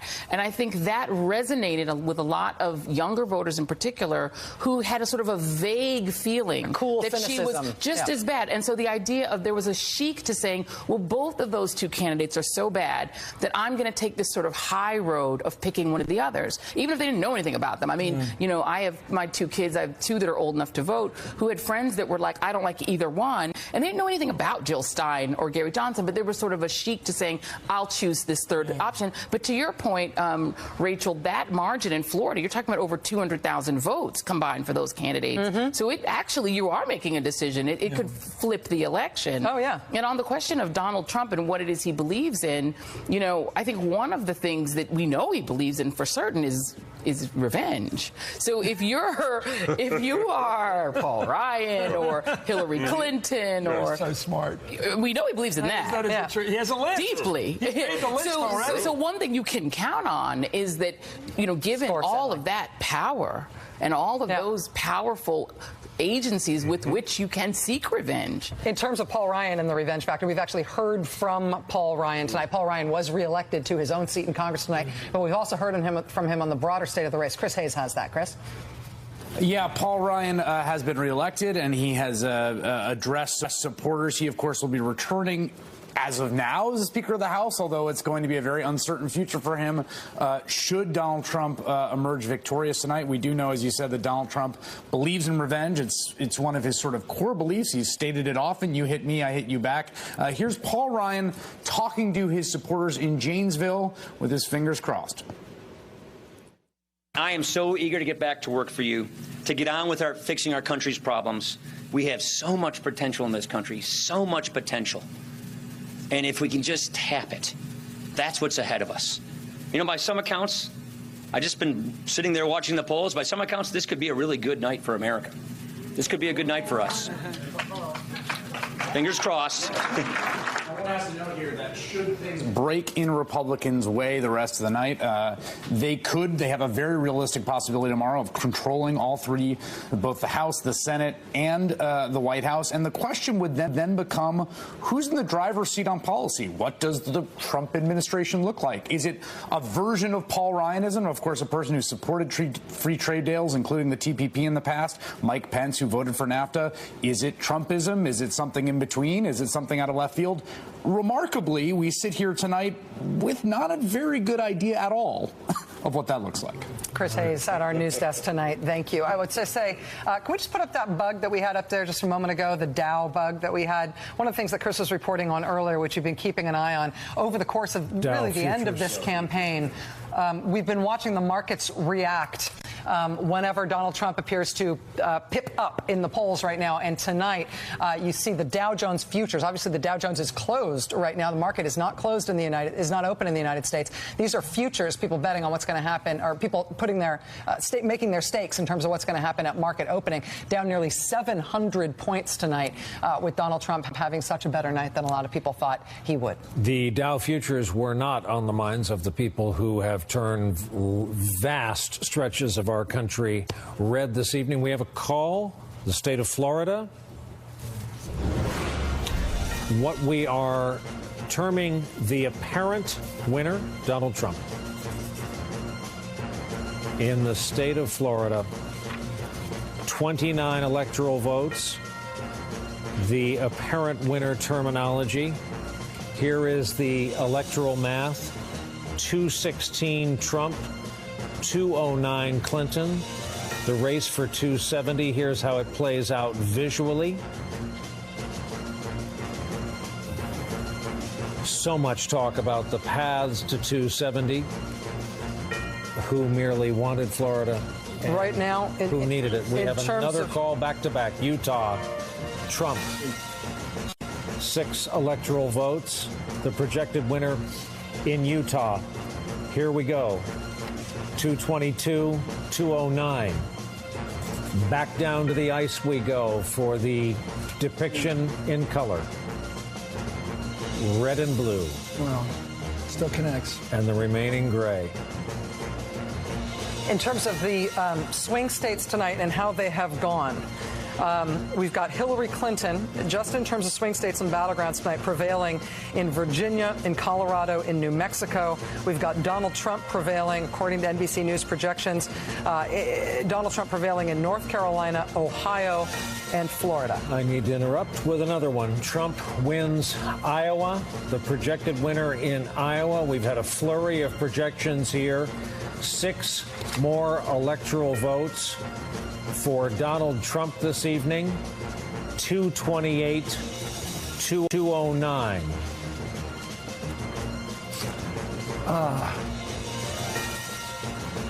Again, the number that you're going for here is 270. That's the number of electoral votes that you need in order to win the presidency. Steve Kornacki has just run over to the map because of Michigan, Steve. Yeah, well, we've been telling you, Michigan, Wisconsin, Nevada, these 3 states emerging as key. Hillary Clinton playing catch-up in Michigan. Where does it stand right now? It's tightened. Hillary Clinton polling within 17,000 votes of Donald Trump in Michigan. Let me show you where the votes are left here. If she's to make that up, first of all, take a look in Wayne County. This is where Detroit is, not just Detroit. There's also some suburbs. You see, there's a lot of votes still to come in Wayne County. Over 800,000 votes were cast here 4 years ago. You see, you add that up, we're really only at about the halfway point if you're using 2012 as a benchmark. So Hillary Clinton can get votes out of there. There are still, though, votes to come out of Macomb County. Again, this was an Obama county. This is one Trump targeted. And look, he has turned it around. There are still votes coming out of here. He can make up some of the margin there. He's also doing surprisingly well. Again, this was an Obama county. Trump appears to have flipped it. This is something we saw in Wisconsin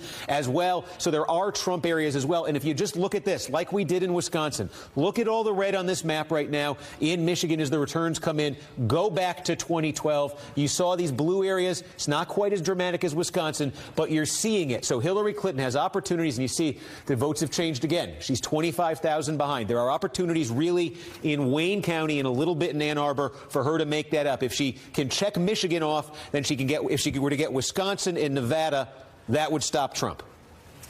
Steve Kornacki, right now, what's the total amount of the vote that's in Michigan? We're not yet up to 60% of that vote. Yeah, and it's tough to, yes, we're at about 60%. And again, the big sort of thing that's lagging right here, it's Wayne, it's Detroit. You've really got about half the vote here in by far the largest county. So this is the biggest thing yet to come in. But then it's a big sort of Democratic county versus a lot of small and medium-sized, what tonight are red counties, where, you know, one by one, he can chip away at that. Steve Kornacki, thank you. Again, just keeping in mind what's still outstanding in terms of NBC News projections, Georgia, New Hampshire, Pennsylvania, Arizona, Michigan, Wisconsin, Nevada, all key states where we are waiting on the final word. And there are obvious combinations of those remaining few states that tell us who the next president will be. I just got word that Pennsylvania looks strong for the Democrats again. Brady's saying out of the Philadelphia machine it's going to be 450 to 460.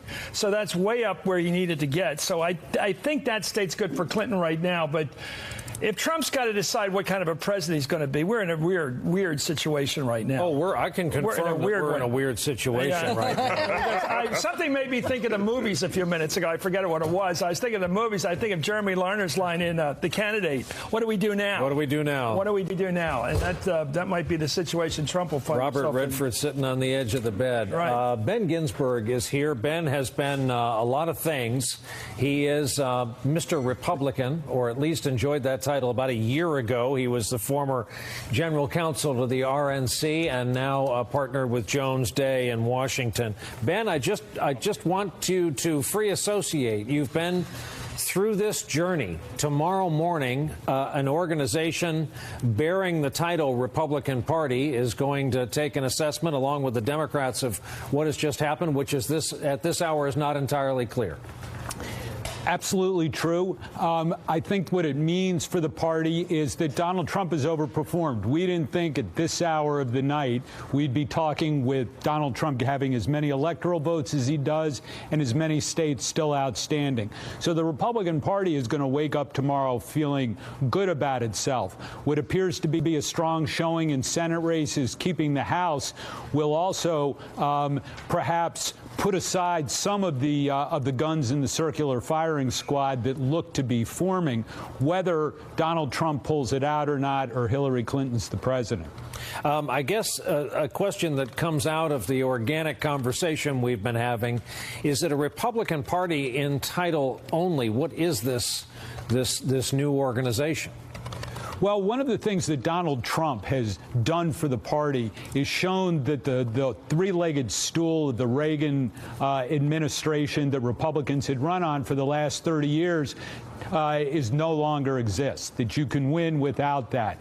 So what's interesting is that the Donald Trump administration, his platform, what he'll stand for and what he'll put in legislatively is still very much an unformed act. So it does at least present the opportunity to create the sort of small government conservative philosophy in solving the problems of the people who have come out to vote for him in ways that most didn't see coming. Ben, thank you. I know you'll be watching all of this along with us.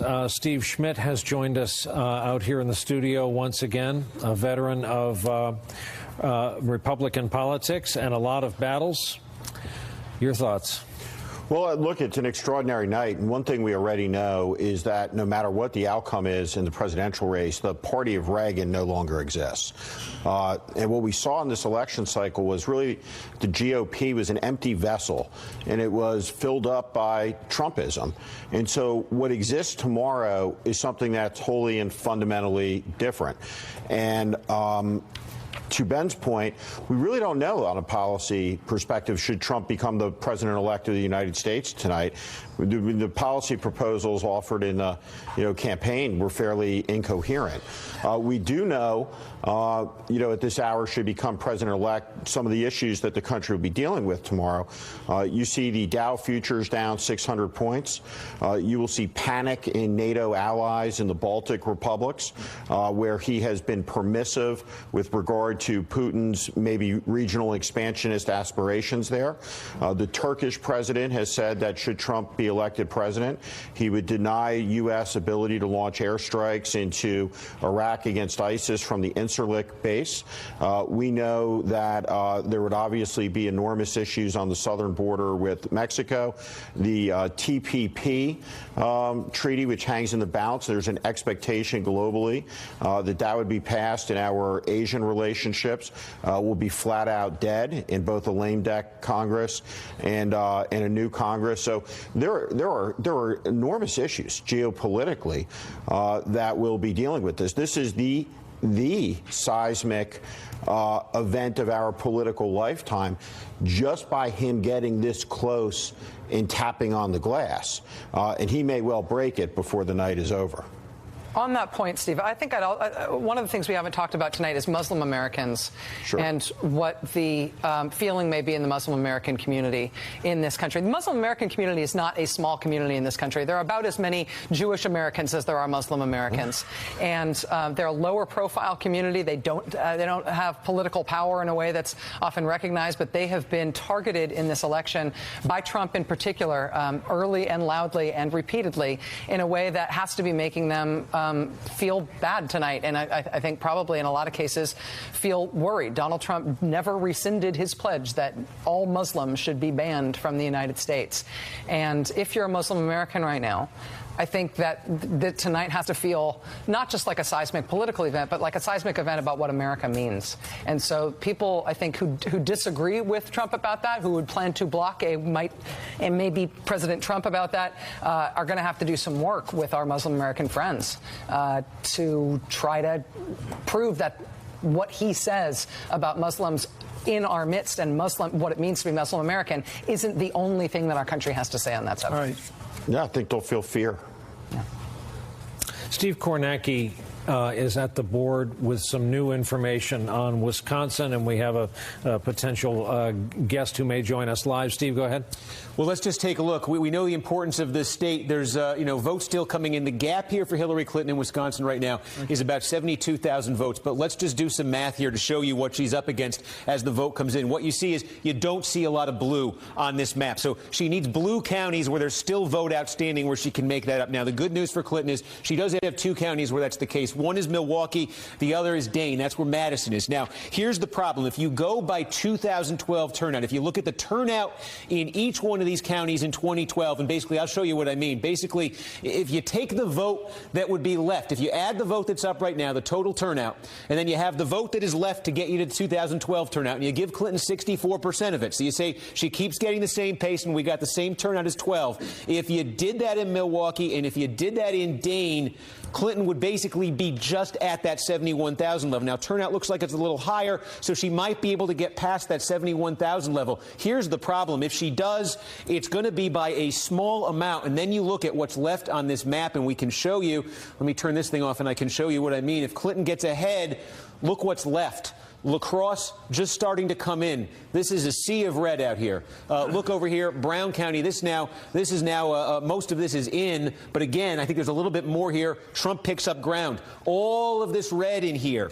When there's still vote coming in, Trump picks up ground, even by small numbers. You just don't have that many blue counties where Clinton's going to get vote. The places where she could, you see, there just aren't that many votes. She needs big numbers out of where Milwaukee is. She needs big numbers out of Dane. And there is a chance, though, there is a chance when you look at this map, you'd have to say there is a good chance that Donald Trump's able to offset that with all of this red. We're bringing in Rudy Giuliani, the former mayor of New York right now. Mayor, you on right now? I am. I'm right here. So tell me, there's Judy Nathan, your wife. I mean, this is the first time we've seen you two together, so you must be more optimistic than you've been in the past. Well, we're both very good friends of Donald and Melania, personal friends as well as good friends. So we're very happy for them on a personal basis, and we're very happy for the country. I think this was and I hope it works out. We still have a little ways to go. But if it does happen as it looks that it will, this is a real victory for the people. And Chris, I know you're a historian. This is like Andrew Jackson's victory. This is the people beating the establishment. And that's how he posited it right from the beginning. The people are rising up against a government they find to be dysfunctional. And yes, it's a defeat for the Democrats, but this is a defeat for some Republicans, too.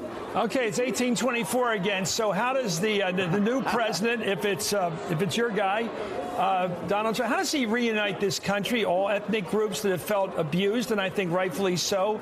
Hispanic people, Islamic people, all kinds of people out there feel that they've been excluded from the Trump future. What's he going to do? What would he do about that to heal that? I do think if you listen to his speeches over the last 2 months, I don't think a speech went by where he didn't talk about his dedication to truly improving conditions for African Americans, for Hispanics, and for poor people, and for returning the ladder of success that you and I had when we were young, which means a good education and a good job rather than dependency. That was a Jack Kemp candidacy there, really, or a Rudy Giuliani candidacy.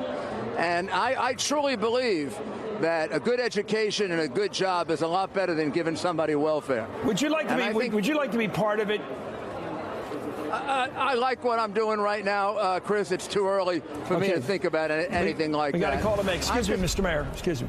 In the state of Georgia, one of the earliest to close, one of the latest to be called. Donald Trump, the projected victor there, 16 electoral votes. A lot of talk that the Democrats would be able to convert that. As you see our chart, 244, 209 in the electoral votes. And down on the board, it is a continued march of Republican red, sweeping the American South. Chris? Thank you. Mr. Mayor, you still on? Okay, we lost him. Well, there you go. That map of red is continuous. It's contiguous. It's crossing the country. And I still think this election's up in the air. I still think Pennsylvania's going to decide this thing. What do you got? This is a change in status for us. Wisconsin, Arizona, too close to call, too close to call. They had both been too early before. They had both been too early. Note the percentage of official vote in and note the difference. This is not yet decided. And we haven't heard really from the usual voices you hear when you're in a very tough situation from a candidate. We're not hearing their people coming out saying, we still got a good shot. This looks still good for us. We still have a plan. They hadn't had a plan for this time of the evening where they'd have to explain that they could still win. The Clinton side, you mean? Yeah, the Clinton side doesn't seem to have a secondary, something behind the front line to say, okay, not what we wanted, but we got a plan to win here. We're not hearing that yet. What we're down to here with these last calls are New Hampshire, Pennsylvania, Arizona, Michigan, Nevada, and Maine. Well, yeah, Steve is. That's where we're at. That's where we're at. You know, I just think this is one of the most amazing nights in political history. It just is. Steve, can you show? Are you camera ready? Can you show some of your homework? I see you over there working on combinations. Yeah, take a look. We had a thing set up here that was supposed to automatically do. I'll do it the old-fashioned way because it's not working here. But take a look at what is still outstanding and what the paths are right now. If you see Trump sitting at 244, okay, Arizona, looking at too close to call there. If Trump wins that, he picks up 11 there. 244 would become 255. Okay. Then you look up here. Now, Maine is one of those states that splits their electoral vote by congressional district. Realistically, the best Trump's getting out of Maine, if he wins that rural district, Bangor, Lewiston, Auburn, all that, he can get 1 out of Maine. He'd sit there at 256. If he wins New Hampshire, you get 4 out of New Hampshire. He'd be sitting there at 260. And then again, you take a look at what's left on this map, and you would need, you would need Wisconsin. Wisconsin would put him over. Wisconsin would put him at 270 at that point. Jeez. All right. The math is getting easier to do. I will say that. Add up as many numbers in your head. Katie Tur is just up the block from us after a 510-day Trump campaign. Tonight finds her in the ballroom of the New York Hilton Hotel. Katie, we were just saying the Clinton communications shop has all but shut down. This is a dark side of the moon period for them. They've shut down on social media, in person, surrogates, you name it. What are you learning from there?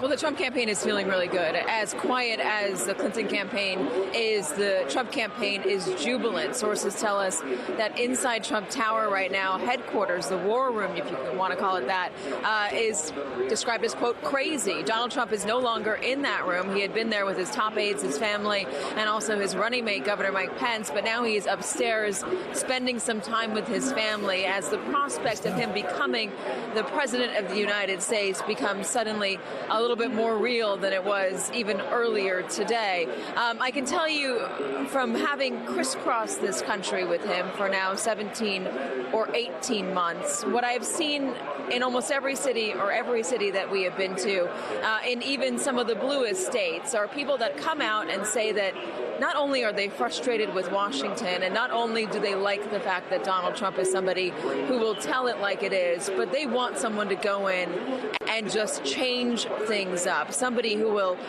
throw a bomb in the water, if you will.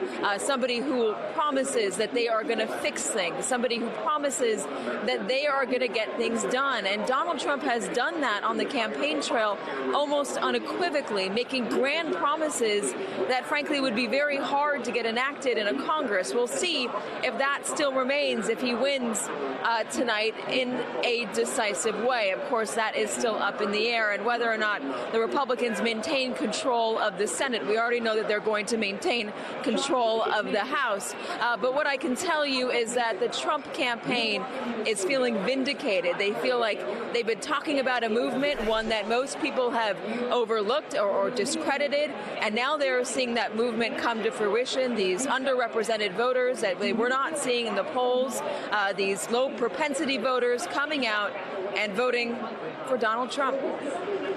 In big numbers across this country. Katie Tur, thanks. Lawrence O'Donnell is with former RNC head Michael Steele and a certain James Carville, who we've been listening to this evening. That's right. And the conversation never stops here at this table. And James, Wisconsin is looking shaky for Secretary Clinton? Shaky? Yes. That shaky is about as optimistic a word as I can see right now.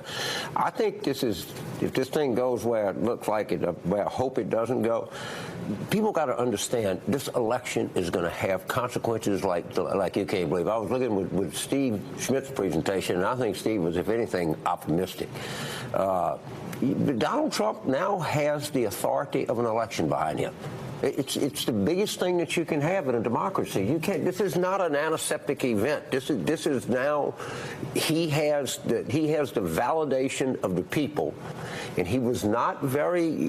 He said what he was running on.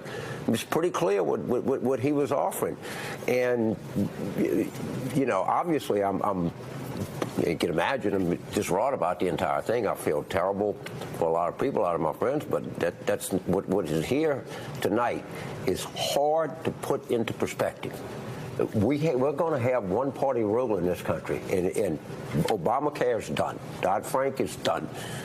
The diplomatic and financial consequences, I'm looking now, the futures are down 7.19. They're going to go further. It's hard to imagine what this means, and it is no sense in sugarcoating it to people.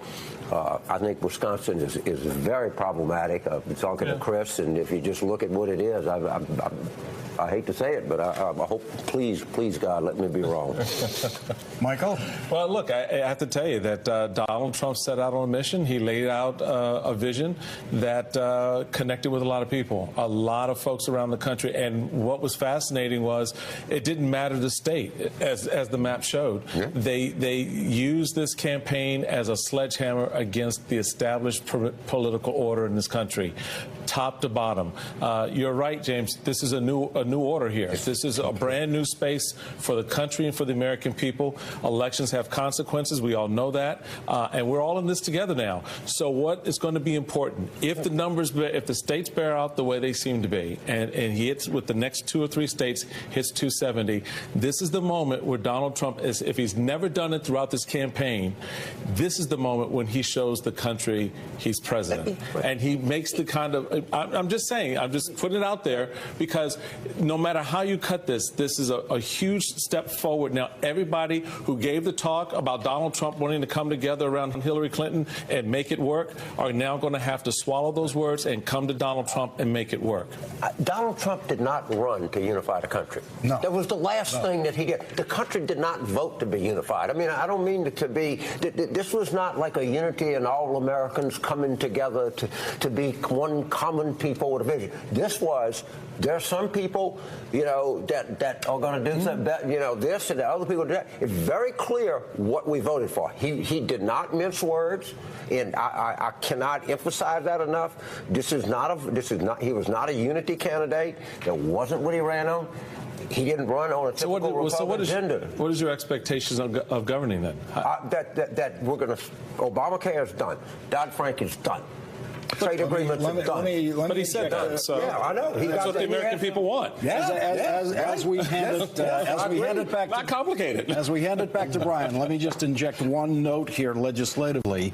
Chuck Schumer has just become, or will at the end of this night probably become, the most important player in legislative outcomes in Washington now, because he alone in the Senate, with parliamentary tactics, can tie up or try to tie up anything that this Republican Congress tries to do, from repealing Obamacare to repealing Dodd-Frank and all of those things. So there is still Chuck Schumer and the Democrats' filibuster power in the face of what we're seeing tonight. That's if they hold. But we're getting a little bit ahead of the election results, so we're going to go back to Brian for more of that.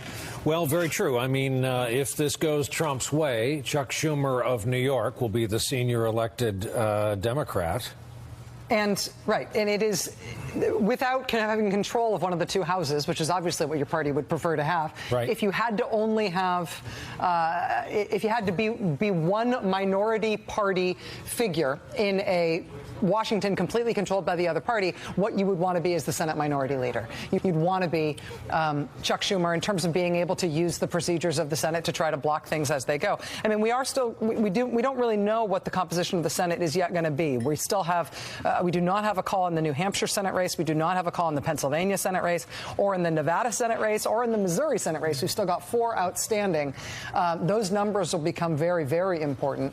But we do know that the House will go to the Republicans, that Paul Ryan will at least start this next Congress as Speaker of the House. We haven't yet seen what revenge Donald Trump, if he is elected president, he will take on Paul Ryan. But Democrats right now, looking ahead to a potential Donald Trump presidency, are trying to figure out what levers of power might exist, full stop. I'm also thinking of John Roberts. Does he look around and say, how few justices, really, how many do we need to do this? Let's go to Andrea Mitchell over at Clinton headquarters at the Javits Center. Andrea, I imagine that is the biggest shift in mood that you've ever seen in a large ballroom. You can say that again. It is just palpable. When those states started turning and they began to see these numbers, people just standing shell-shocked. And there's no live entertainment here. They've got the network projections up. They've been piping in speeches like Andrew Cuomo's from outside. Chuck Schumer also, when he declared victory in his own Senate race. So there's no one here to rally this crowd. There's been radio silence except for a few communications that were received without any quotations possible on what they still believe their path to victory would be, to my colleague Kristen Welker and me and our other colleagues here. But other than that, we have heard nothing from the Clinton family. Earlier in the night, they were so optimistic they were giving us color details about what little Charlotte, the older grandchild, was wearing. And at that point, they were talking about a victory speech, very frankly. So this is putting an enormous damper, obviously, on this, and it's a very narrow path now. She has to, draw a royal straight on those remaining states. Andrea Mitchell, thanks. Nicole Wallace has rejoined us with some reporting from inside what has been going on in Trump Tower. Yeah, I mean, Chris, you put it to Kellyanne at the beginning of the night about whether he was prepared to speak to both outcomes. I'm told that he just headed back to the residence to work on a victory speech. And he had the other one ready? I don't know that he did. I mean, I'll let her speak to that. But he had a traditional transition, run by Chris Christie and some folks with knowledge of how the government works. And he was so superstitious about his own long odds that he's really not paid much attention at all. I think the transition period is 78 days. Does that sound about right? Yeah. Mitt Romney, as you might expect, as a business guy, had a really well-executed transition plan. Donald Trump also has had a team that's been working in vetting potential nominees for many, many months for a transition. So all these things that no one talks about because we accepted the polls.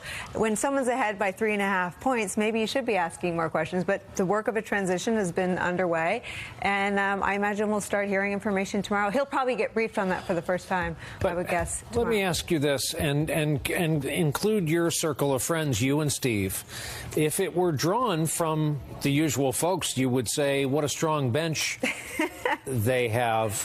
Right. But we can't assume anything. Well, listen, 3 years ago, he was a Democrat, so I wouldn't assume that you can't assume anything. I mean, who knows? I mean, who knows who we'll pick from? And a guy that without 15 minutes in government just I think is on his way to winning tonight. So who knows what he values in an appointee? I have no idea. But I know that the transition was done by people from inside the GOP establishment, and the people were vetted in a very traditional way. So I think when you start hearing names, they won't be the kind of names that have been floated on the campaign side. That information that's been out in the last 48 hours has come from the campaign. There was a separate entity, a transition, with a transition staff that was doing the actual vetting of potential nominees. Steve Schmidt, someone getting off a transcontinental flight and walking through the airport and pausing to listen to us right now would see that our talking points don't match up with the known knowns of the graphics. No one's been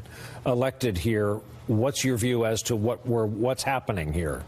Well, look, I think the body language at the Clinton campaign victory party says it all, is that Donald Trump is on the precipice of becoming the president-elect of the United States, of being the commander-in-chief of the world's most powerful military with its most potent nuclear arsenal. And I do think we should spend just a second talking about one of the history-making aspects of tonight, which would be the execution of probably the most successful intelligence operation since the code breaking in the Second World War, where you had a hostile foreign power intervening in an American election, trying to influence its outcome with the WikiLeaks attacks and the hacking of the Democratic Party and in the Clinton emails, and certainly it's had an impact on the election, on her reputation. And maybe an obvious question is, why are the Russians so keen on having a candidate of their preference be elected? But we're just in uncharted territory. Well, Chris, I think every intelligence agency in the country, you listen to Mike Morrell. I don't think there's a lot. You listen to Mike Morrell. I don't think there's a lot of debate about. No, there's no debate about the way they've interrupted. The question is what their ultimate motive is. Is it to have a candidate they want to win, or they just want to make us look like less a democracy than we've always seemed, to try to disrupt us? I don't know. That's an open question. Well, I mean, let's take Trump at his word. I mean, Trump has said one of the things he wants to do is if he won, he would like to meet with Vladimir Putin now, as president-elect, even while Barack Obama is still president of the United States. He wants a one-on-one Donald Trump-Vladimir Putin meeting. He wants those meetings to start now, even while we've still got another president filling out the end of his term. So those, I mean, I'm sure that's very attractive to Vladimir Putin right now, to be meeting with one president-elect while you've still got a president. But that's a Logan Act violation. Yeah. You can't negotiate for our government. Before we plan an inauguration, let's go get an update from Steve Kornacki on Pennsylvania. Steve? Yeah, this is a state, I think the last time I I talked about this. Hillary Clinton had a lead. Seems like a long time ago. Just in the last few seconds, Donald Trump has polled within 7,000 votes statewide of Hillary Clinton in Pennsylvania. Now, I can show you what is still out in this state. Democrats talked a lot about Philadelphia. Chris Matthews has been talking about, he's been getting some info there. His info's good. The Clinton margin's gone up. The Democrats did get their margin out of Philadelphia. This is sitting at about 450, a little north of 450. That's what they needed. Look in the suburbs, though. This is not what they expected. Look at Bucks County. Donald Trump doing as well as Mitt Romney did. In fact, a little better than Mitt Romney did in this county. Remember, we talked so much about the struggles he was supposed to have. But here's the thing. If you look at where the vote is still to come, there's still a little bit of a scattering in the Philadelphia suburbs. Clinton will still get some bounce from there. There might be a little bit left in Philadelphia. The biggest single source, let's see if this is what changed. No, the biggest single source of outstanding votes in Pennsylvania appears to be Butler County, which is this just north of Pittsburgh. Give you a sense, 4 years ago, nearly 100,000 votes were cast in this county. You can see they are just starting to count. This is a red county, and Donald Trump, I should say, the red counties you're seeing around Pittsburgh here and really all across Pennsylvania tonight, they're a lot redder than they were 4 years ago. So Donald Trump's going to get a lot of vote here. One other thing I can show you in Pennsylvania, we talk so much about Scranton. This Lackawanna County, where Scranton is, this was an absolute blowout 4 years ago. Barack Obama won this thing by 28 points over Donald Trump. 28 points. Tonight, Hillary Clinton's winning it by 3 points. That's the progress Donald Trump has made away from Philadelphia and the suburbs in this state. And that is why, let's see if we've got an update on the vote. Yep, that's why he's within 4,000 votes and closing in Pennsylvania. Overall, 89% of the vote in Pennsylvania. Yeah. Watching these numbers just click up. We're up over 50% in all the outstanding states. Minnesota's got just under 70% of the vote in. Wisconsin's got 3/4 of the vote in. Michigan's up over 60%. We're getting close. These numbers are getting tighter and tighter in terms of just the percentage of the vote that's in. At Maine right now, where we still don't have a call, 68% of the vote in. Hillary Clinton appears to be ahead in Maine, but we still don't have a result there either. Well, it shows that the big city came through, but it also shows, I heard another source today that the people out there on the Republican side have a real problem. They hold their nose on Trump, but they do care about the Supreme Court. And he was able to get people to vote for his party line despite him. I heard that from John Boehner a week ago. I said, what's your message? He's out there, obviously a private citizen now, giving speeches. And he said, my message is exactly as you articulated in the same words. Hold your nose and vote for him for the sake of the Supreme Court. It obviously resonated. Yeah. Who knows what he's going to do in the Supreme Court? Exactly. I maintain that we have no idea what he's going to do about anything. Exactly. The fact that he put out a list that he never read, that somebody else gave him to put out as his list of Supreme Court nominees. How about an evening? What time is it now? At midnight. Where the Democrats' fondest hope is how to figure out how to replace Mitch McConnell with Chuck Schumer. What kind of an opposition leader can the Democratic Party fashion? I mean, it's a pretty depressing thing for the Democratic Party right now to say, how obstructionist can we be, as Lawrence pointed out? What role can we play with the 60-vote goal to prevent them from getting anything done? Isn't that a wholesome notion, already planning? The Republicans may not know what they're going to do as president, but the Democrats are already planning how they can obstruct it. Well, we don't know if that's what they're planning. Well, I mean, we're talking about it. We're talking about it, but honestly, the 60-vote objective, the 60-vote goal is a way to stop the other side from doing anything. But we don't have any intel from the Democrats right now in terms of what they're hoping for. But what I do think that there's a different dynamic at work here than there would be in a different year's election, which is that Donald Trump has proposed stuff while running for president that is unprecedented in its radicalism. He has proposed banning people from this country on the basis of their religion. He has proposed He has proposed a nationwide deportation force that would round up more than 10 million people in this country. That's terrific. He has proposed building a wall on the southern border. And so if the Democrats are thinking about, well, what are our options? I mean, when you're talking about somebody who's brought forward a policy menu that's completely off the chart in terms of what anybody else has proposed, you do start thinking about what your options are within the realm of the democracy that we've got. But that's not just Democrats. I mean, listen, the policies you mentioned are appalling. I mean, and I think a lot of Republicans, that was where some of the divide with Paul Ryan came from after the Muslim ban. I mean, the two that you named, the mass deportation force and the banning of Muslims, most Republicans said were not only not in line with Republican values, they were un-American. So I think in terms of obstructing those two policies, there might be a bipartisan effort to say, well, maybe.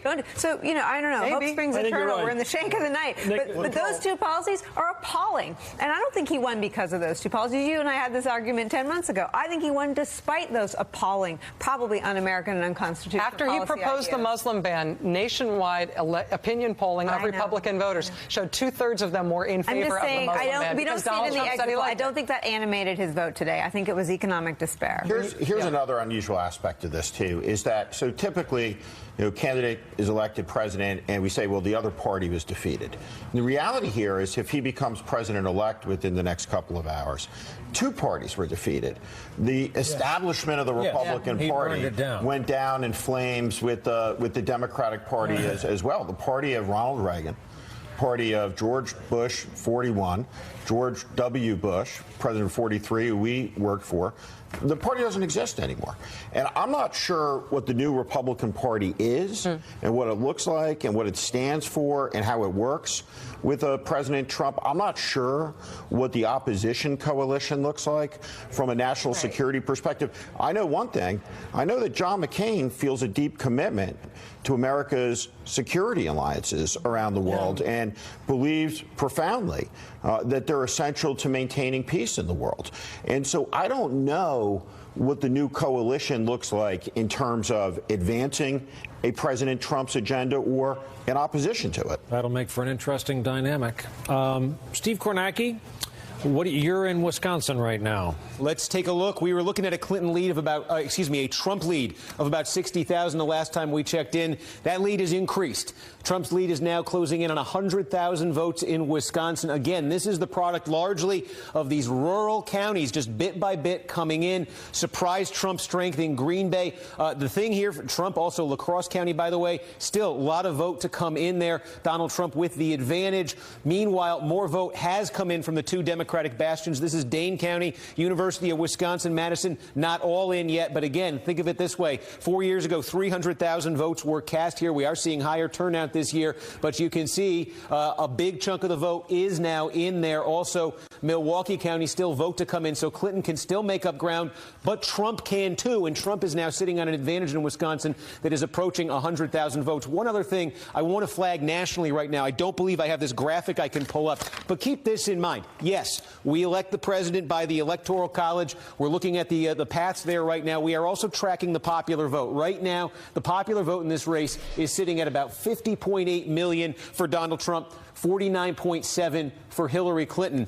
We are there it is. It's up on the screen right there. Oh, there you go. Donald Trump over 51 million. One thing to keep in mind, the single biggest source of votes, raw popular votes that's left on the map is California. It is only started to report right now. Hillary Clinton north of 60% of the vote there. She's going to get an enormous popular vote advantage. It is just a seed to plant right now as we talk about Donald Trump moving along this path to 270. There is simultaneously a path for Hillary Clinton to win the popular vote, even if she does not win 270 electoral votes tonight. Wow. You also put the Gary Johnson photo up there in terms of that popular vote. We've been trying to keep just an informal eye. This is not something that's being tracked from our election desk, but just keeping an informal eye on Gary Johnson's numbers and where third-party candidates conceivably might have made a difference. It appears that the third-party votes more than account for the margin of victory in Trump states, including Florida, in outstanding states where we don't yet have a call, including New Hampshire, Michigan, Wisconsin, Pennsylvania. Again, we can't tell you where that third-party vote might otherwise have gone, but it looks like, particularly in Florida, which is a state that we've called, that third-party margin more than accounts for the difference between these two candidates in that state. Can I offer a calming note on the issue of immigration, which is the most hottest issue? We're talking about banning people because of their religion, which is totally unconstitutional. In the end, if there's going to be a new immigration policy in this country, it's going to have a fulcrum of people that really are responsible people. It's going to be Rubio, and it's going to be Lindsey Graham. It's going to be Chuck Schumer. it's going to be, and of course, your guy, John McCain, it is going to be a people in the relative center on this question who are relatively pro-immigration. And they are good people about this one issue. I think they are. Yeah. So whoever, left or right, has to cut their deal to win in the center and to get the 60 votes, they're going to have to deal with these people. So the good thing, if you're concerned about immigration, you want a solution to it, you want a true comprehensive solution, which includes some kind of restraint on illegal hiring, opportunities for people to become certainly green card people and maybe citizens. There is a route, and it only goes through those guys in the middle. So I know you think Trump is going to sign immigration reform? I'm just saying if there's going to be any change in the immigration law, it's going to have to go through these guys. I can't imagine. I mean, They're not going to build a wall. Donald Trump campaigned on building a wall. Donald Trump campaigned on deporting more than 10 million people. He campaigned on Mexican immigrants being rapists. This is not a guy who's going to It's not a tyranny. He's not going to sign. He has to sign the legislation. He will deal where he has to deal to win. This debate has ended up among the same through two presidents. This debate has ended up in the hands of the same group of bipartisan senators. They're the ones who'll decide. The late Ted Kennedy was in the middle of it. He was definitely in the middle. And John McCain and George W. Bush, and they had an opportunity, a window to do something done. It was ultimately sabotaged by Republicans. But you're right. I mean, lawmaking is very different than running the kind of campaign he ran, and people are really scared. So I think that's a really important. Most of the campaigning is BS. Let's be honest about it. It's saying stuff to get votes. When he gets to the presidency, if he's the winner, I don't know who the winner is tonight, either person has to succeed as president. And the only way you succeed as president is to pass law that you can sign. Right. And that's it. That has what you described as a 63% approval rating among the public. You guys, what lesson did the Republican Party just teach itself about the politics of immigration reform? I mean, in the primary, was there any worse vulnerability for any Republican running for office than having been soft on immigration reform, right? And then the guy that they picked was not a guy who's just a hardliner on immigration reform. He's the build the wall guy. They're not looking at this thinking, God, we really got to deal with this immigration issue. They went harder and harder and harder line on this, and the people who went the hardest line got the biggest rewards. And that is not a recipe for constructive policymaking on that issue. It's not a recipe for any sort of policy making on anything that's going to involve any of the centrists that you're talking about. But for sure, we're not going to have a terrific wall with a beautiful door for the good ones to come back any more than the dinosaurs are coming back to life. Right? It's not happening. It's not happening, right? I mean, it's fantastical imaginary stuff. Yeah. I mean, we just made a decision here in this country. We're in the process of making a decision here that a lot of people thought was totally impossible. Well, I'll take the guy at his word. I'm taking the Faulknerian position, which we will not only endure, we will prevail. And I just accept Faulknerian position, which we will not only endure, we will prevail. And I just accept that view. That's how I survive. We will make it. We will make it even with Trump if it comes to that. I take the guy at his word. He said he's going to do what he says he's going to do. Guantanamo is still there. Hi, let's go out to Nevada, where Harry Reid is vacating his Senate seat, and where the Democrats had the chance to have the first Latina woman in the U.S. Senate, and they appear to have done so. It was tight all the way. Joe Heck, his fortunes kind of rose and fell, and tonight they fell just enough for the Democrats to hold a net hold of this seat. We're going to take a break. We'll have more of our live coverage when we come back.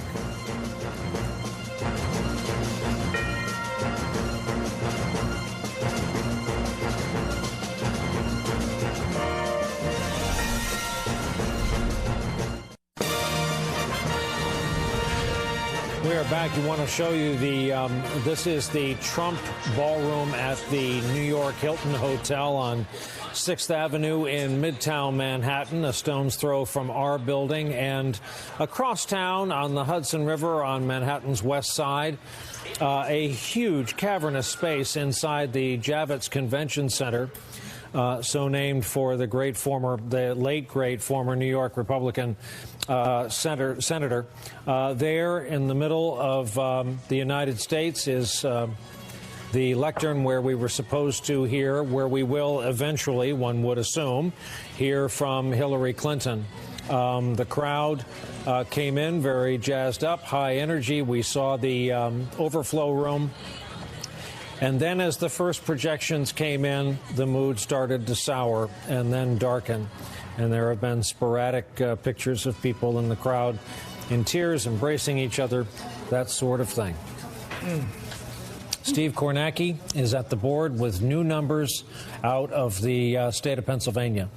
Told you a few minutes ago Donald Trump was closing in on the lead in Pennsylvania. Donald Trump now has the lead in Pennsylvania. He's moved ahead by 1,000 votes. The reason we told you the biggest source of outstanding votes left on the map in Pennsylvania was right here in Butler County, a Republican bastion that Donald Trump tonight has made more Republican. You can see it's now reported. Donald Trump with a very lopsided victory there. That is enough to put him in the lead. A couple of other things, though, going on this map right now. More vote coming in still from Philadelphia. Chris Matthews is right. They really got the job done there. The Democratic machine now 453,000. Still maybe some more to come out of there. There are still some votes here in the Philadelphia suburbs. Two pieces of bad news for Democrats. Number one, that doesn't necessarily mean they're votes for Hillary Clinton. You can see here, well, actually, this looks like it's just changed. We have it red. Trump and Clinton have been going back and forth here. Clinton now edging ahead of Trump in Bucks County, but they're basically tied there again. The thought here for Democrats was they'd be comfortably ahead in the suburbs. Also this, you see one piece of gray here. There's one county in the state of Pennsylvania yet to report, Lebanon County. This is a Republican county. You're going to get at least 60,000 votes out of here. Mitt Romney won this by 2-1 in 2012. So Donald Trump right now, the biggest single source of votes left on this map belongs to Donald Trump, but there still are scattered votes coming in. You can see Trump's lead sits at about 2,400 right now over Hillary Clinton in Pennsylvania. Obviously, Steve Kornacki, you are not making projections from the wall, but it sounds like you can see where Pennsylvania is going to end from where you stand. Now, there's also some question here. Do we have absentee ballots if it gets really close here? I mean, you look at a margin like this. If you have absentee ballots, if you have something that's really close, you could say an apparent winner or something. At this point, though, Trump has taken the lead. That's what I'll say for right now. All right, Steve Kornacki. Again, the states that we are watching that are still outstanding at this point: Pennsylvania, Michigan, Nevada, New Hampshire, Maine. That's all that's left on the board. Neither of these candidates has made it to 270. Trump is significantly closer, and he's within a state or two. This is the time of night we often call in Michael Beschloss, presidential historian, author, and a frequent contributor to us. Michael, we've had wave elections, we've had trend elections, we've had status quo elections. What, in your personal scope of history, are you comparing the possibility of tonight to? Sure looks like a wave election where there is a trend through all these states. And one thing, Brian, you know, we've talked about all sorts of reasons why the Donald Trump surge happened tonight. One of them is, I've been thinking about it all evening. You know, 2 years ago, exactly this month, President Obama made a little noticed comment. He was talking about 2016 and who might succeed him. And he said, you know, it may be impossible for me to pass along this job to a Democratic successor. He said, the people may want that new car smell. That was the term he used. You know, 1836, Jackson was able to pass the White House on to his vice president, Martin Van Buren. The next time that happened, you have to go all the way up to 1988 when Ronald Reagan was able to do that for George H.W. Bush. You know, even, for instance, in 1960, when Dwight Eisenhower, a very popular president, tried to leave the presidency to Richard Nixon, couldn't do it. Bill Clinton, whose popularity had rebounded by 2000, tried to do it for Al Gore, couldn't do it to such an extent that Gore was able to escape the fate of the recount and a Supreme Court ruling. The Democrats lost the White House. So I think as we think about all the reasons why this happened tonight, it's not reason number one, it's not reason number two, but on that list is the fact that structurally it was very hard for President Obama and the Democrats to retain the White House for another term and hand it along to his preferred successor. Heretofore, to ask a structural question, they have been members of the kind of party apparatus. This is different because this is someone, as we've established over months, who kind of burned down the house of the party establishment, plowed through all of his competition and every contest during the primaries. And wears that as a badge of honor, as we've said many times. this will be, if Donald Trump is elected tonight, this will be the first president that we have ever had with zero military experience, zero public service experience, and also probably the smallest relationship with the leaders of his party of any president that I can think of. Yeah, it's hard to think of a sitting office holder who would be Jeff Sessions in the Senate, Chris Christie, the governor for another year of the state of New Jersey. It's difficult when you look at allies, people he could hit the ground working with. And not only that, if you're thinking of things that we've never seen before, the talk both from Mr. Trump and the people around him that he may undermine the sitting Republican Speaker of the House, Paul Ryan, and try to look for someone else and throw Ryan out. Michael, on that point, I was just about to ask you about that. Are there historical allegories to that sort of thing? I mean, there's been so much interpersonal drama even within parties over the years. I have to believe something like that has happened before, but I don't know about it. Has that happened before? I can't think of a case where a new president has come in and said, you know, we've got a speaker of my own party, even though I may not like him, I'm going to work with him. That's usually what you hear. I can't think of a case where a new president said, concurrent with my inauguration, I'm going to commit a coup d'etat against the Speaker of the House. Oh, Michael Beschloss, I take such comfort in thinking it's my own ignorance when I think something is unprecedented. I always think you're going to tell me, oh, no, it happened in the 1880s and everything was fine. Sorry, I can't find any reassurance on that one, Rachel. Oh, great. NBC News presidential historian Michael Beschloss, thank you. A comfort to have you here, if not a comfort in the comment. I want to also bring back into our conversation now the good and great Chris Hayes, who's been at the news desk for us tonight. Chris, what do you got? So we've been following some of the first kind of reverberations of what appears to possibly be, obviously it's not been called at this point, but the market's beginning to price in the possibility of a Donald Trump presidency. The Dow is down 800. Now, here's an interesting data point. NASDAQ and the S&P 500 have halted trading on the futures market until the opening of equities markets tomorrow because they hit the 5% loss break, which essentially is an automatic emergency break that happens when crashes happen. So that trading's been halted. That gives you a sense of how global financial markets are most likely going to respond if it is the case that Donald Trump pulls out a victory tonight and is declared the president of the United States tomorrow when those markets open. Also, something else has crashed. The Canadian immigration website. This is not like some joke. It actually is crashed from apparently people's interest there. So we're just now, again, beginning to see how some of this is going to reverberate out across the world. There will be a lot more of that if this night continues in its current trajectory. Again, just to be clear on that market data, Chris, it's the NASDAQ and the S&P 500. They have halted trading in futures because they've triggered the that's right. So the crash warning. Basically. That's right. So all those markets obviously trade during the day, during business hours. There's a futures market for off business hours. The futures market, if things are moving in the market while the market's closed, people will try to essentially get ahead of that for tomorrow. Those future markets hit their essentially bottom. Their automatic brake switch. They've now opened back up again for trading, so we'll continue to monitor those. Wow. While the Dow futures are down up over 750. Chris Hayes, thank you. Invaluable. While a lot has happened, we're also watching a lot yet to happen. We're going to fit a break in here. Our live coverage continues right after this.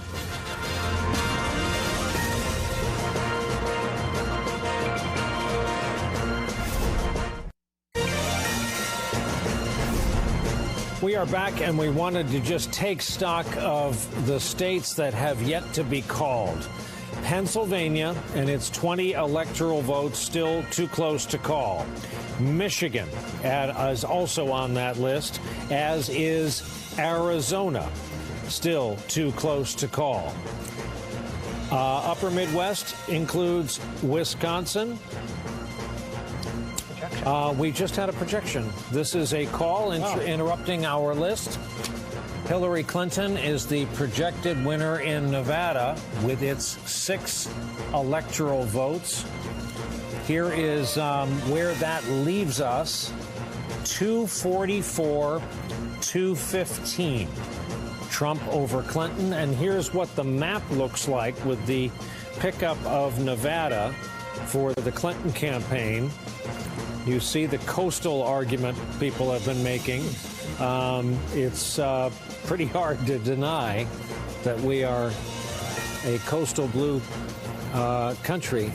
Steve Kornacki has been looking at the state of Pennsylvania. He's been looking at the path to 270. You name it, he's got it. Let's take a look in Pennsylvania right now in terms of, oh, that's the wrong thing. Let's try to get Pennsylvania up here. I'm sorry, this thing is about to collapse, I think. Let's see if we can get in Pennsylvania. Come on, Pennsylvania. Come on. Come on. See? Will it? Click on. There it is. So. We got everything but the results. Let's see if those come up. Oh, for God's sake. Guys, can you come back to me in a minute? Yeah, we will. That's unbelievable. In terms of outstanding states right now, we've got 6 states outstanding, and it's an interesting grouping. We've got Pennsylvania, Michigan, Wisconsin. We've got New Hampshire and Maine in the Northeast, and then we've got Arizona in the Southwest. So 6 states outstanding altogether, with Nevada now off the map and in the Democratic side. What was that for, Chris? No, I'm just amazed at the ethnic breakout of the country, the way it's going. Yeah. It's what's going on. It's not a pretty picture. No, it's not pretty at all. Yeah, I'm just watching it when you get a tremendous black vote out of the city of Philly, and then you have this counterpunch. Yes, you do. I mean, you had a very robust turnout among Latinos, among African Americans, who came out, who delivered the votes, but there was a much bigger turnout from those rural areas, from those small towns, from not just the Rust Belt, actually. I mean, it's beyond the Rust Belt. So I don't know. There's obviously a racial divide. There's a urban area versus exurb or small town or rural area divide. There are lots of ways to split this up, and we're gonna spend a lot of time figuring it out. It's not the usual result in American history. It's center left and a center right party sort of splitting somewhere in the middle. This is a different kind of division. No, this is, and it's troubling. In some ways, it's the America of yesterday versus the America of tomorrow. I mean, the America of yesterday appears to be winning tonight. The America of tomorrow, the America of our demographic future, the America that's more cosmopolitan, more connected with the globalized economy, that's doing better from it, seems on the verge of losing. At this point, though, we don't have the final result. We don't have the final demographic splits, and we don't know how the country is going to evolve in the future. Like, I don't think that we can say that all the people who gave Donald Trump these majorities tonight are going to be dead in 10 years, right? It's not a waning demographic. I don't think that the country is shifting away from the groups that are giving him these majorities. If they were, he wouldn't be winning in such big majorities. Right now he's put together a list of wins that's impressive by any Republican standard. He hasn't taken any deep blue Democratic states. He's just taken every state that was within reach. Yeah, but what I'm arguing is that the sorting out that's been going on in American life is really advancing, where you have big cities which are overwhelmingly liberal, progressive, if you will, black and white and brown liberals, and then you go right outside and you find another part of the country which is just the opposite. This is a divided country. Right. And sorting itself out. I would just like to point out how badly everyone in Washington, D.C. has been disconnected from all of this. Because I got to tell you, it's not just Democrats shocked, surprised, stunned, probably saddened by this. It's also all of the Republicans who worked for those 16 other people who ran for president, who I've been, kind of talking to all, and they were waiting for Donald Trump to lose so that they could move on to the next thing. And I have to say, I just got off the phone with Senator Lindsey Graham, who is one of those people who obviously ran against Donald Trump and who called some of his comments un-American. He didn't vote for him tonight. And now he's saying, okay, well, if Donald Trump is the winner, he's going to be my president. I'm going to have to try to find consensus. He says he will work with Donald Trump to try to repeal Obamacare, do some of these other Republican priorities. He says that he will not, and the quote is, when it comes to being a friend to Putin, count me out. So some early indications from Graham that he wants to be a little bit of a thorn in the side. He also said, for example, that deporting 11 million people who are already here in an undocumented status isn't something that could pass the Senate. That, of course, is a policy that Trump has put forward. forward. But I think you're starting to see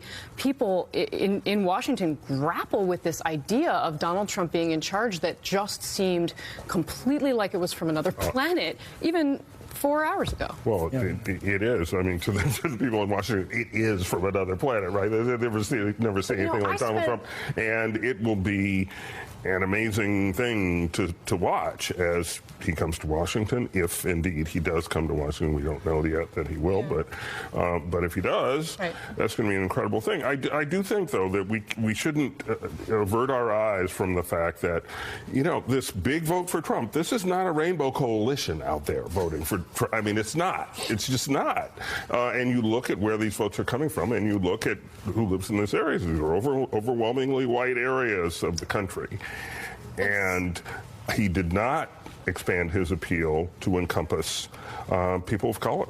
Well, and you know, I spent 4 months on the road with Bernie Sanders, and that should have also been another earlier indicator to the Clinton campaign of just how, you know, wrong that they may have had some of these things. And those crowds, often overwhelmingly white as well, overwhelmingly often.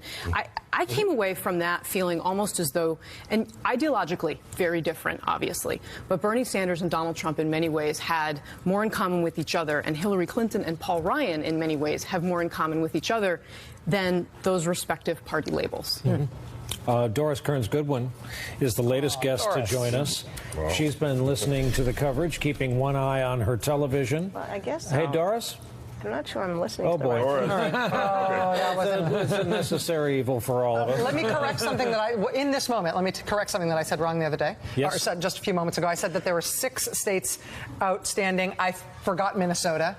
To my many friends in Minnesota, I'm sorry. Minnesota also still outstanding at this point, and leading and adding to the number of those upper Midwest states in that cluster, that one cluster of the country where we don't yet have an answer. Minnesota, Wisconsin, Michigan, Pennsylvania, all outstanding, as well as New Hampshire and Maine in the Northeast and Arizona in the Southwest. Sorry, 7 states outstanding. Steve has wrestled his technology to the ground. Yeah. Well, let's see. It's going to probably turn on me again here in the next few minutes, but let's see if I can squeeze this in.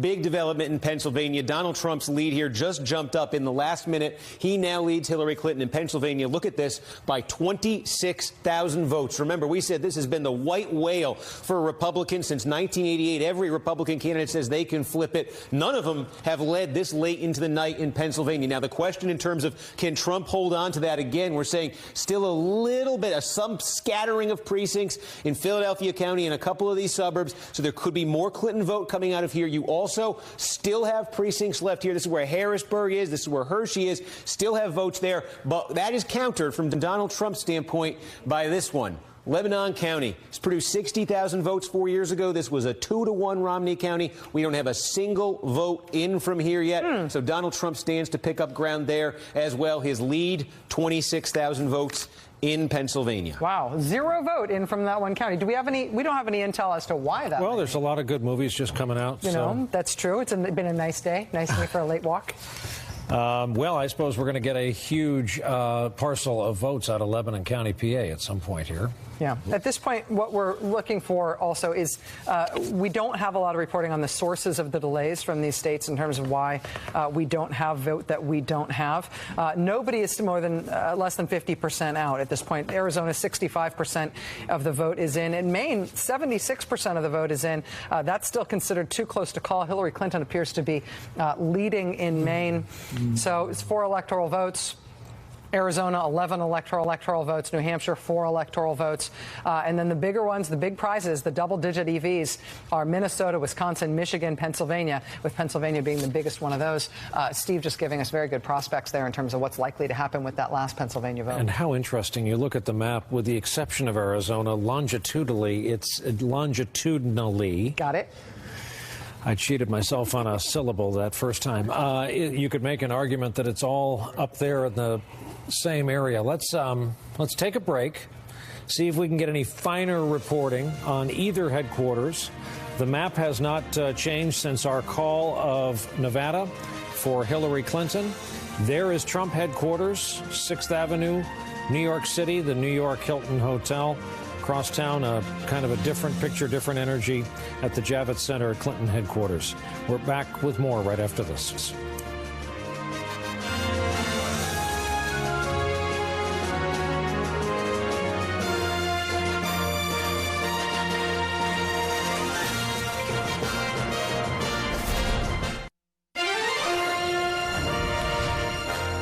We are back. There is Clinton headquarters inside the cavernous Jacob Javits Center. Much had been made of the fact that the ceiling is glass, made of glass panels, and certainly everyone had theorized, everyone had guessed that would be a central part of what they expected to be a victory speech tonight. As we mentioned, there was a plan that leaked for Victory Night fireworks over the Hudson River on Manhattan's west side. Those were canceled before they occurred. Kristen Welker is there for us. Kristen, what have you been able to gather there? Brian, the mood is somber here inside the Javits Center. A number of supporters have left in tears. I've been walking around. People have stunned expressions on their faces. One person described it as grief setting in. Now, of course, this race is not over yet, but these supporters are just shocked by what they are seeing. One of Secretary Clinton's supporters and volunteers, Annabelle Evora, joining me right now. She is Cuban. She was born in Puerto Rico. She lived in New York, recently moved, but you just came back so that you could vote and volunteer for Secretary Clinton. Your reaction right now as you await these returns? I came here today to cast my vote and to celebrate and to make history and to break the ceiling. All I want to do right now is just go underground. That's all I want to do. I'm sad, I'm disappointed, and I know it's not over yet, but it really feels like it's almost over. There were so many issues that you were voting for, and that's why you voted for Secretary Clinton. What are your concerns if Donald Trump does, in fact, win tonight? What's your top concern? One of the biggest concerns is that I'm a two-time breast cancer survivor, and I know what it's like not to have access to a doctor or to suffer from pain. And considering what's going to go on with the deductibles and the rise in the deductibles, I'm afraid that people are actually going to be without access to health care, and that the numbers are going to rise and it's going to get worse in this country. All right, Annabelle Evora, thank you so much for sharing your perspective with us. This crowd continues to watch these returns, but again, Brian, it is quiet here tonight, shocked, stunned disbelief as they watch these returns come in. This was not the celebration they were anticipating. They thought they were here to make history, and it is not turning out that way, Brian. Kristen Welker at the Javits Center in New York. Soon, no doubt, we will get reporting as to what's been going on. Clinton headquarters in Brooklyn, the kind of traveling Clinton headquarters in Manhattan, where this was obviously supposed to be a celebration with former president and extended family. Steve Kornacki is at the board. Steve, do you have any new math? We do. Pennsylvania, we've been monitoring this. Donald Trump's lead has grown. Why has it grown? We said one county was outstanding. That county, let's get it here. That county has now come in, Lebanon County. You see Donald Trump adding 20,000 votes to his lead. We really are only looking at a scattering of precincts, maybe some absentees left somewhere around the state right now. But Donald Trump sitting there now at a 35,000 vote lead in Pennsylvania. If we zoom out, that bottom line question here, if Hillary Clinton is trying to get to 270 electoral votes at this hour, how could she do it? She would need a couple of things here. First of all, if she somehow got a win in Pennsylvania, that would be, she would get 20 electoral votes. If she could get Michigan, she trails in Michigan right now, that'd be 16, 36 to 215. You're sitting at 251. If she could then pick up Minnesota, if she could get 10 there, she'd be sitting at 261. Then the best thing for her would be Wisconsin. The problem, she's trailing in Wisconsin. We've been showing you all night. That hasn't changed. She continues to trail. But if she were to pick up Wisconsin, that's 271. That kind of looks like the most viable path, maybe the only viable path here. And I'm not even sure how viable it is because, again, we just showed you she's 35,000 votes behind in Pennsylvania. She's behind in all these states right now. You look in Michigan right now. Look at this. She's running 42,000 votes behind Donald Trump. Now, there still is vote to come out of Wayne County here. There's also vote coming out of these Republican areas. She's still behind in Wisconsin. This has been stubborn. She's 90,000 votes behind out there. She'd have to find a way to string all three of those states together. It's pretty much her path right now because Arizona, I can tell you, is not looking good from the Clinton standpoint. Steve Kornacki at the board. So, Steve, in terms of those states that we've got out, obviously, Steve, we've got Alaska coming at the top of this next hour. That is the state that has yet to close, the only state where polls are still open in the country. At this point, the Trump campaign is just waiting basically for the numbers to fall in place. But we're not, in terms of anything outstanding right now, there's not really a potential for a surprise here at this point, is there? A lot of Democrats, I certainly online I see are talking about Arizona. You look at 11 electoral votes. Here's the reality in Arizona. 2 counties are sort of the story of the state, one where Phoenix is, one where Tucson is. And what you see here is it's not what Democrats need. They've tightened the margin from 2012. You see Trump is leading by 3 points, but I can show you Maricopa County here. Bottom line, the margin shrunk. Romney won this thing by a bigger spread, but Trump is still winning it. This is by far the biggest county in the state. So you see Donald Trump, even by winning with a narrow margin, it's almost 40,000 votes, his lead there. And you see, what's the Clinton margin here in the second biggest county? This is where Tucson is. It's just over 40,000 votes. This is an improvement for Democrats than what they saw in this state 4 years ago. It's why this was a fringe target for them. But right now, it's not enough. When Maricopa and Tucson are just sort of canceling each other out, not going to be enough. And then you see a lot of these areas around the rest of the state are Trump areas. So this one is not looking good for Clinton. If she can't pull a rabbit out of her hat here in Arizona, I can also tell you we have not called it. There's this congressional district, this second congressional district up here in Maine, a rural one. Donald Trump is out to a pretty sizable lead in that district. Again, stressing we haven't called it. There is also, you wouldn't know it from looking at this map, there's one congressional district here in Omaha. Again, Nebraska, like Maine, gives it out by congressional district. That's been close. The Trump lead, though, in that district currently sits at 5,000 votes. So if there was some scenario here where Clinton could pick off that district, sweep Maine, get New Hampshire, the problem is she's running into a hurdle there in Omaha. She's running into a hurdle there in rural Maine as well. So again, it really seems like for Hillary Clinton, if there's any kind of a path here, it's some sort of Rust Belt miracle. Down in PA, down in Michigan, down in Wisconsin, somehow with very few votes left, got to win all 3 of them.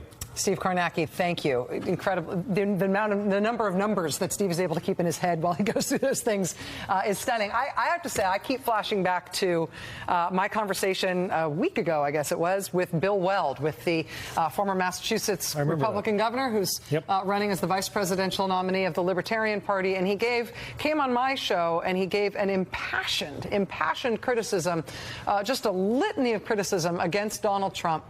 And then he said he was there to vouch for Hillary Clinton. And he said he would not say that he was dropping out of the race. He would not say that people should not vote for the Libertarian ticket, but that if they had people had a choice between Trump and Clinton, he could not have been more emphatic in terms of his preference for Clinton. But it matters who you vote for, not just how you feel. And in all of these states where we are seeing the Johnson number be significantly larger than the margin between these 2 candidates. What they were asking for was an anti-Trump vote, but they weren't willing to say and cast it for Clinton. That's what they needed to say. And to the extent that the anti-Trump vote was a Gary Johnson vote, that may have made Trump president. It matters, yes. Had there been a pro-Clinton fervor, the likes of which we've seen for Trump tonight, the story we're covering now would be different. Doris Kearns Goodwin joins us from Boston, Mass., author and present presidential historian. Doris, what are we witnessing? Well, I suspect that the intensity of the feeling for Mr. Trump outweighed our normal predictions that a ground game mattered, that somehow this entire race we have underestimated the feelings of the people who felt that the political system had let them down over this period of time. But I think the worrisome thing for America is it's so close, this election, that whoever is going to be the leader, whether it be Trump or Hillary pulls it out, is going to have a really hard time leading in a polarized. The last thing we needed as a polarized nation was to have a polarized election where there may be recounts, where people are going to wonder whether it went the right way. Will people wonder if the third party undid it? We need some direction. We need somebody to take us forward in a certain way. And what worries me most is that we worry about both these people as leaders. People don't trust either one of them. And we're at a state in our country right now where we need somebody to just make us believe in the public system again. And this election is unlikely to do that. Even if people are happy about Trump, he's going to have a really hard time. If Hillary should pull it out, she's going to have a really hard time. And that shouldn't make anybody happy. The one thing that's good is that people have voted. And, that they have come out in ways that we might not have thought they would. And I don't know whether they're going to feel that sense that their vote mattered. They should. Every individual vote is showing that it's mattering right now. It's incredible how close this is, how divided our country is. Doris, you and I had a conversation a couple weeks ago in a different context about historical parallels for what we are looking at this year and for the kind of choice that the country had to make. We are still absorbing what's going on tonight, and we obviously still do not have a call in the presidential race and in a number of states. Anything is still possible, but it's looking like Donald Trump is likely to be the winner at the end of tonight. I wonder if now that we are on that precipice, if you feel like there is anything in history that can give us a guide to understanding a character like Donald Trump as a president of the United States, if there's any parallels you see to any historical figures in all your scholarship. I'm not sure there's a parallel to an historical figure, but I do think there's a parallel to an historical time for sure. When you look at the feelings that people had in the Industrial Revolution at the turn of the 20th century, they felt the country was changing in ways that they were frightened about. People were moving from farms to cities. There were big monopolies taking over small monopolies. There were lots of immigrations coming in from abroad, and the pace of life was speeding up. And there was populism then. There were demagogues then. As it turned out, the Republicans carried it through, and Teddy Roosevelt was able to channel a lot of that anxiety into positive action so that the country moved forward. But I think now you've got that feeling that the country is changing beyond the ways that a lot of people feel. You've got immigrants coming in. There's a sense that cities have overtaken rural areas, and that cultural divide and that sense of inequality that we're feeling is the same that we had at the turn of the 20th century. So that feeling, it's almost against modernity. It's against change. And obviously, Mr. Trump has captured that. Again, whether he wins or not, he's come really close to having captured that. And the question is, what do you do with that? Do you channel it in a positive direction? You can't go backward. This is our country. It's becoming more diverse. It's a good thing that it's becoming more diverse. And how are you going to make people feel that sense of fellow feeling once again, rather than one class versus another? The most important thing Teddy Roosevelt once said, a democracy depends on people feeling a sense that they're all in it together.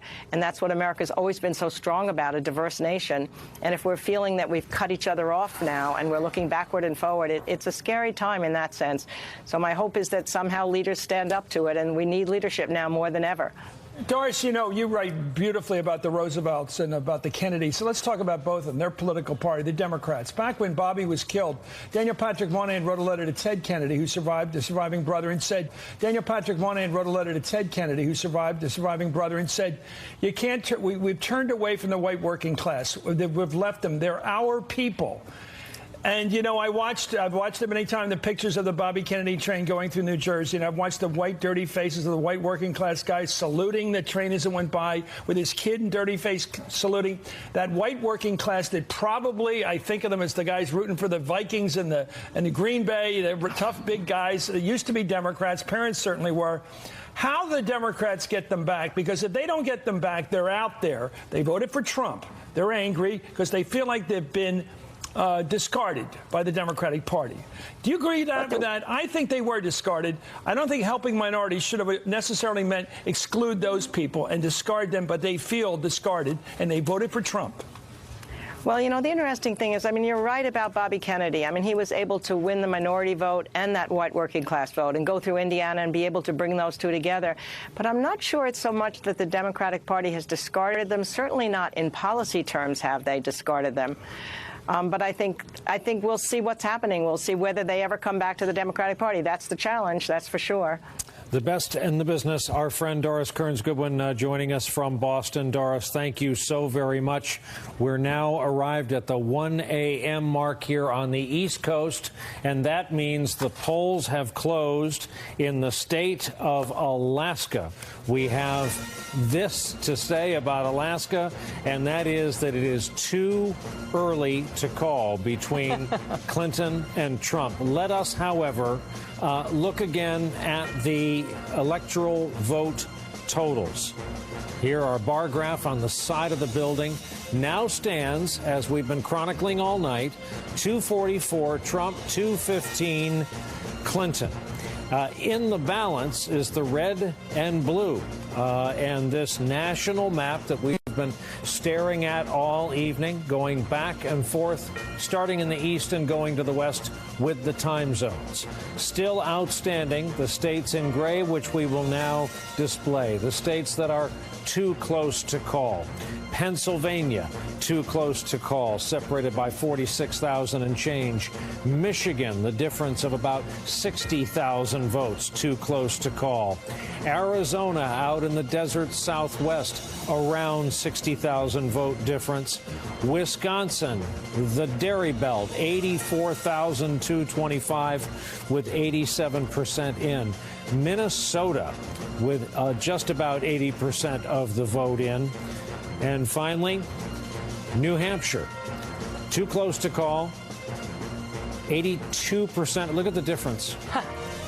You think your vote doesn't matter? You think your vote doesn't matter? 96 votes between the two of them. Yeah, I said finally, I almost forgot the great state of Maine, which has been a pitched battle all night with 81% of the vote in. 17,000 votes separate 4 split electoral votes from Maine. And that's where we have it, 1 a.m. Eastern time. Yeah, and we will have no more poll closings. This means that polls are closed throughout the country. Yeah. This is it.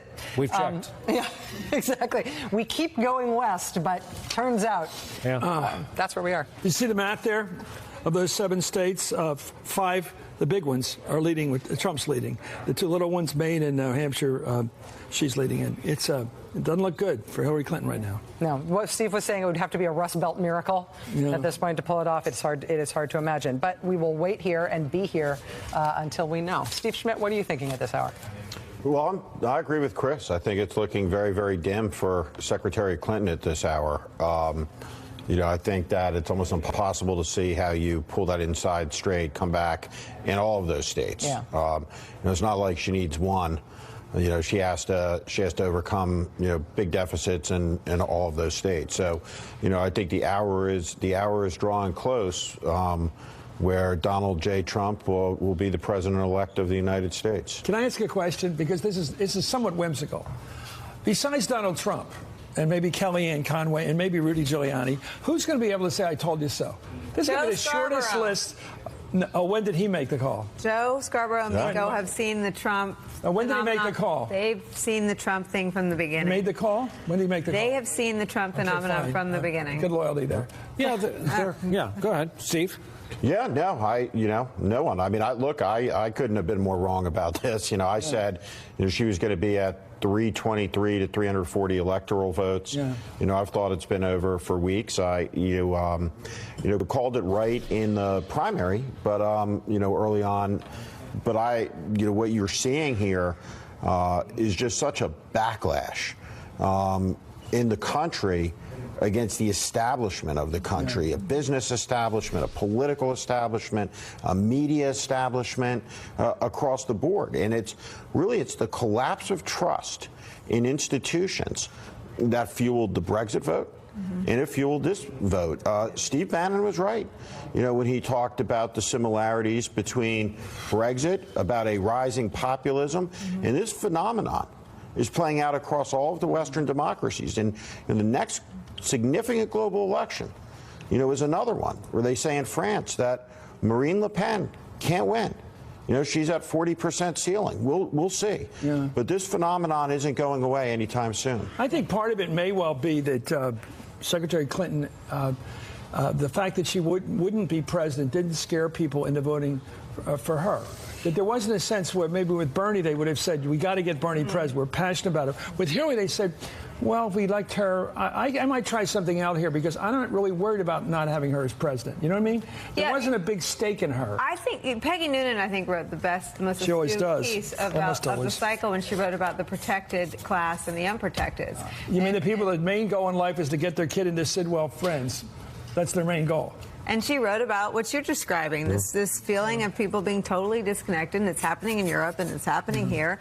And you talk about who can say that they, you know, Peggy got a lot of this right. I mean, Peggy Noonan was on to this divide. And whether you predicted the outcome correctly or not, there are people that sort of were on to this. Do you think she voted for Trump? What? I don't know. I don't know either. I don't know. But, you know, Steve, when you were talking about Marine Le Pen, obviously Marine Le Pen is from Front National in France. It's seen as basically a pseudo-fascist movement on the far right in France. And her father, Jean-Marie Le Pen, was seen as almost on the criminal edge of politics in France. And in terms of hate speech, inciting violence against immigrants, denying the Holocaust, all sorts of things like that. Marine Le Pen is a sort of shinier version of him, of her father. Really cleaned up. Yeah. Do you think it's fair to put Trumpism as his iteration of republicanism along the same number line as the sort of British far-right nationalist xenophobic parties like UKIP that was so in favor of Brexit, like the British Union of Fascists, like Marine Le Pen? 100%. I mean, Lafarge was at the convention. Lafarge has been here campaigning for. He went to a battleground state. He dropped him into a rally. Yeah. Look, in Mississippi, he dropped him. All of our lives. I talked about this the other night. You know, politics has been divided by a vertical line down the 50-yard line. We debate between the 45-yard lines, right-left. Right. We have overheated debates about, you know, the difference between justice and injustice is a 39.6% tax bracket or a 35% tax bracket. But politics now, the line is a lateral line.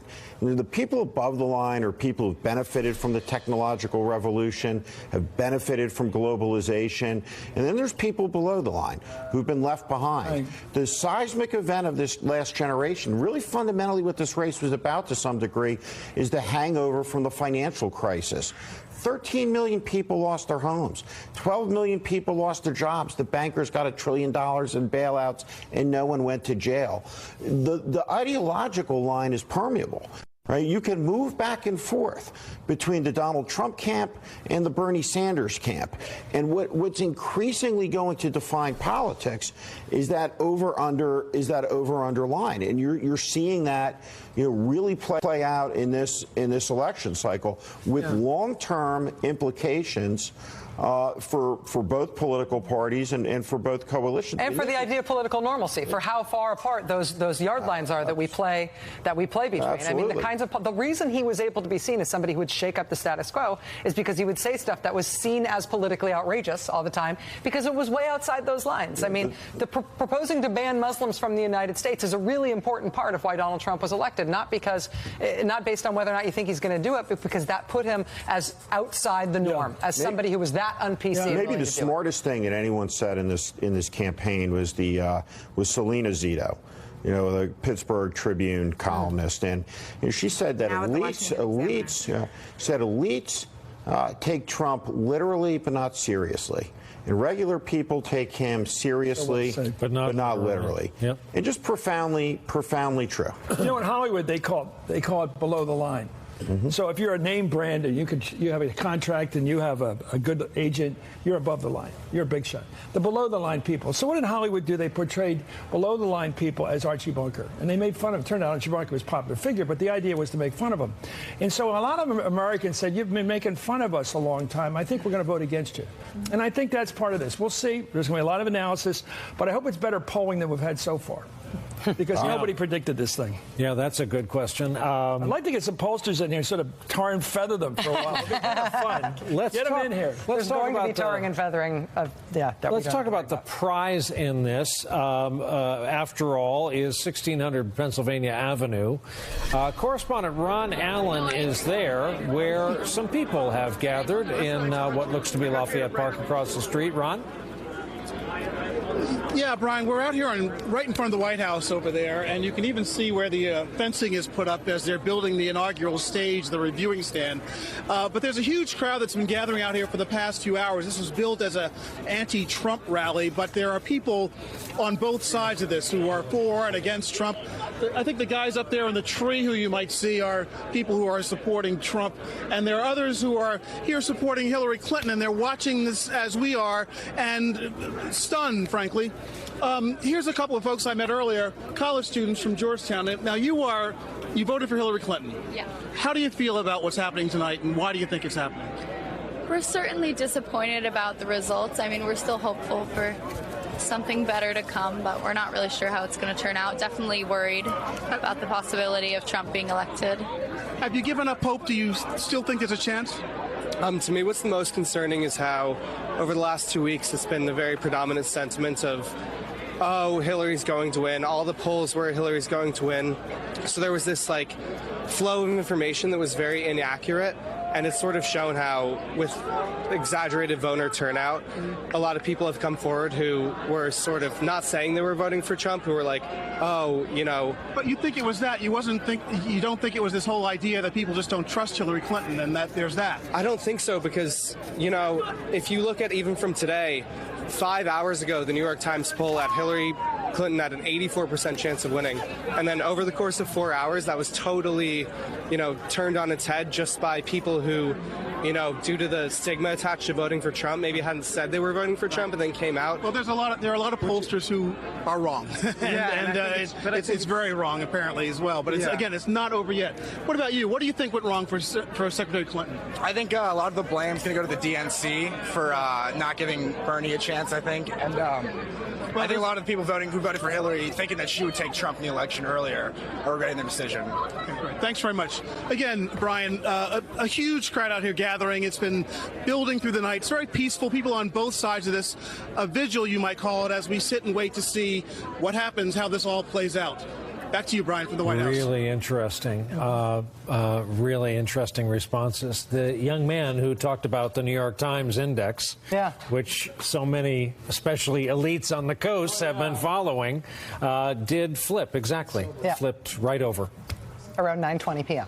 Yep. I'm looking at this Politico headline that said, "How did everyone get it so wrong?" Which will be a conversation and a question that'll take care of a lot of people's nervous energy. Won't change the result, but it'll be fun and seeing the White House behind that as the backdrop to those interviews that Ron was just doing. I mean, the Obama family, I don't know if they're all home tonight, but if you're Barack Obama, Michelle Obama, the kids, you're thinking about, your 8 years coming to an end, and you've got your lame duck period ahead of you, and you're thinking about these results tonight, and you're thinking about what you thought you never would have to think about in terms of the future of the Democratic Party, in terms of the legacy of having been the first African-American president and the impact that had on this country and the way the country responded to it.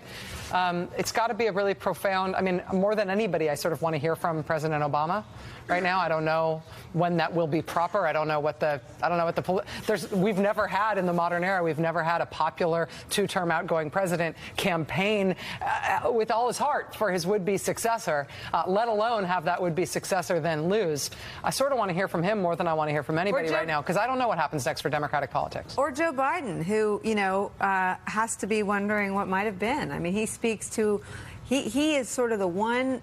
We've talked so much, and we spent so much time covering for a tremendous bench of surrogates. Michelle Obama, President Obama. I mean, Bernie Sanders, Elizabeth Warren, Joe Biden. She just had this extraordinary, but nobody on her bench spoke to the mood of the country or her deficit with voters like Joe Biden. And Mike Barnicle was out with Joe Biden on Sunday and wrote an extraordinary piece in the Daily Beast about Joe Biden going home to Scranton and just his day on the trail and his relationship with his agents. And he sort of speaks street cop. He speaks working class voter. He speaks to all of the folks who have put all of these states that Steve's been showing us tonight over the line for Trump. And so I think the Obamas are probably having those conversations, but I bet the Bidens are having them too. Yeah. But he knows it.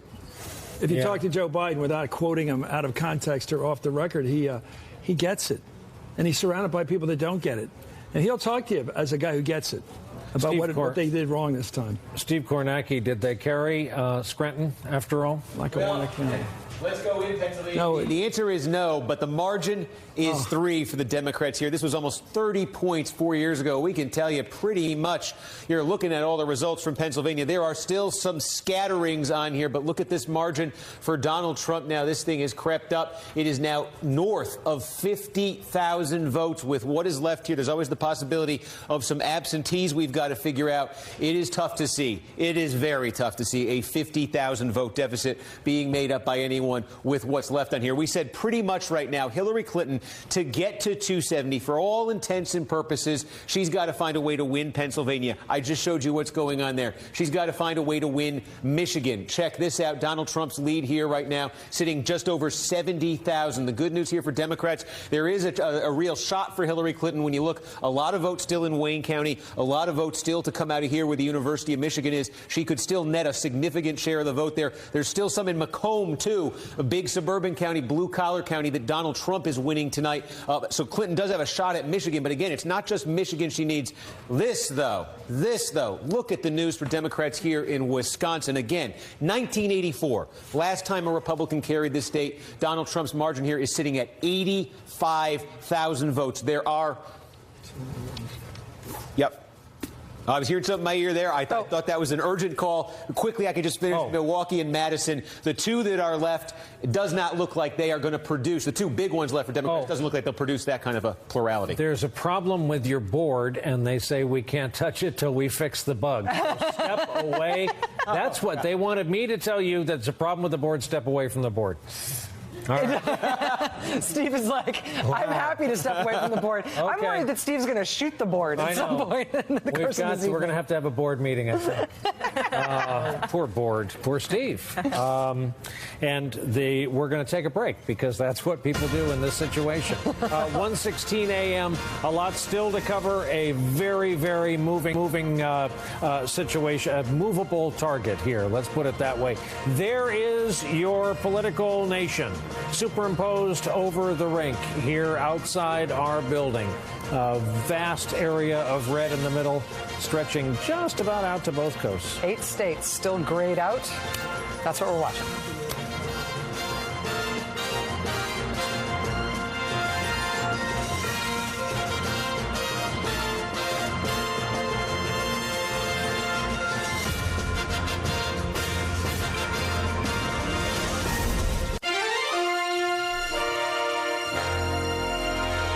The race to 270 is what we're calling it. Donald Trump is at 244. He needs 26 more projected electoral votes. It is a much harder climb, not just the math, but the physics of it for Hillary Clinton. 215 won. 55 more needed. You have to look long and hard to see anyone who predicted this kind of outcome at this hour for tonight. 1:21 a.m. The states in gray have not been projected, but you see the colors of our nation there on the map. 8 states not called, as we've been saying, as our coverage has continued on through the night. Lawrence O'Donnell is with his insider guests in his studio. Lawrence. Brian, we're here with Maria Tracy Kumar and Michael Steele, and we've been discussing this issue of the polls, and as the pollsters are going to get savaged, but all of the polls had this within the margin of error. Hillary Clinton's national lead was within a margin of error. The Florida polls, all of them were within the 3 points. Yeah, they essentially got them right. They essentially figured out what the landscape would look like, but there were still some elements of this race that sort of popped up, particularly in some of these states where you're looking and you're going, look at the overperformance of the white vote in certain parts of the state. And talking to people and calling around, essentially what's happened is the Reagan Democrats have come back to Trump. Right. Well, and I think that's made the difference here. Well, and I think it's going to be interesting because everybody kept saying that Republican women were going to pull for Hillary, and they clearly did not. Part of me wonders, what was the Comey effect? Because she had them, and all of a sudden Comey came out. So I think that will always linger in people's minds. But right now, I'm getting emails from folks. Everybody's really worried about the community, the Muslim American community, the Latino community. And if Trump becomes the president, he's going to have to figure out how to... People who have felt threatened by this candidacy are feeling... What are they feeling tonight? Los Angeles County, has had an increase of 24% in hate crimes since the candidacy was announced. And this is a bastion of liberalism in California. In my hometown, where I went to high school, last week, an elementary school that was Spanish dominant got spray painted with "Build the Wall Higher."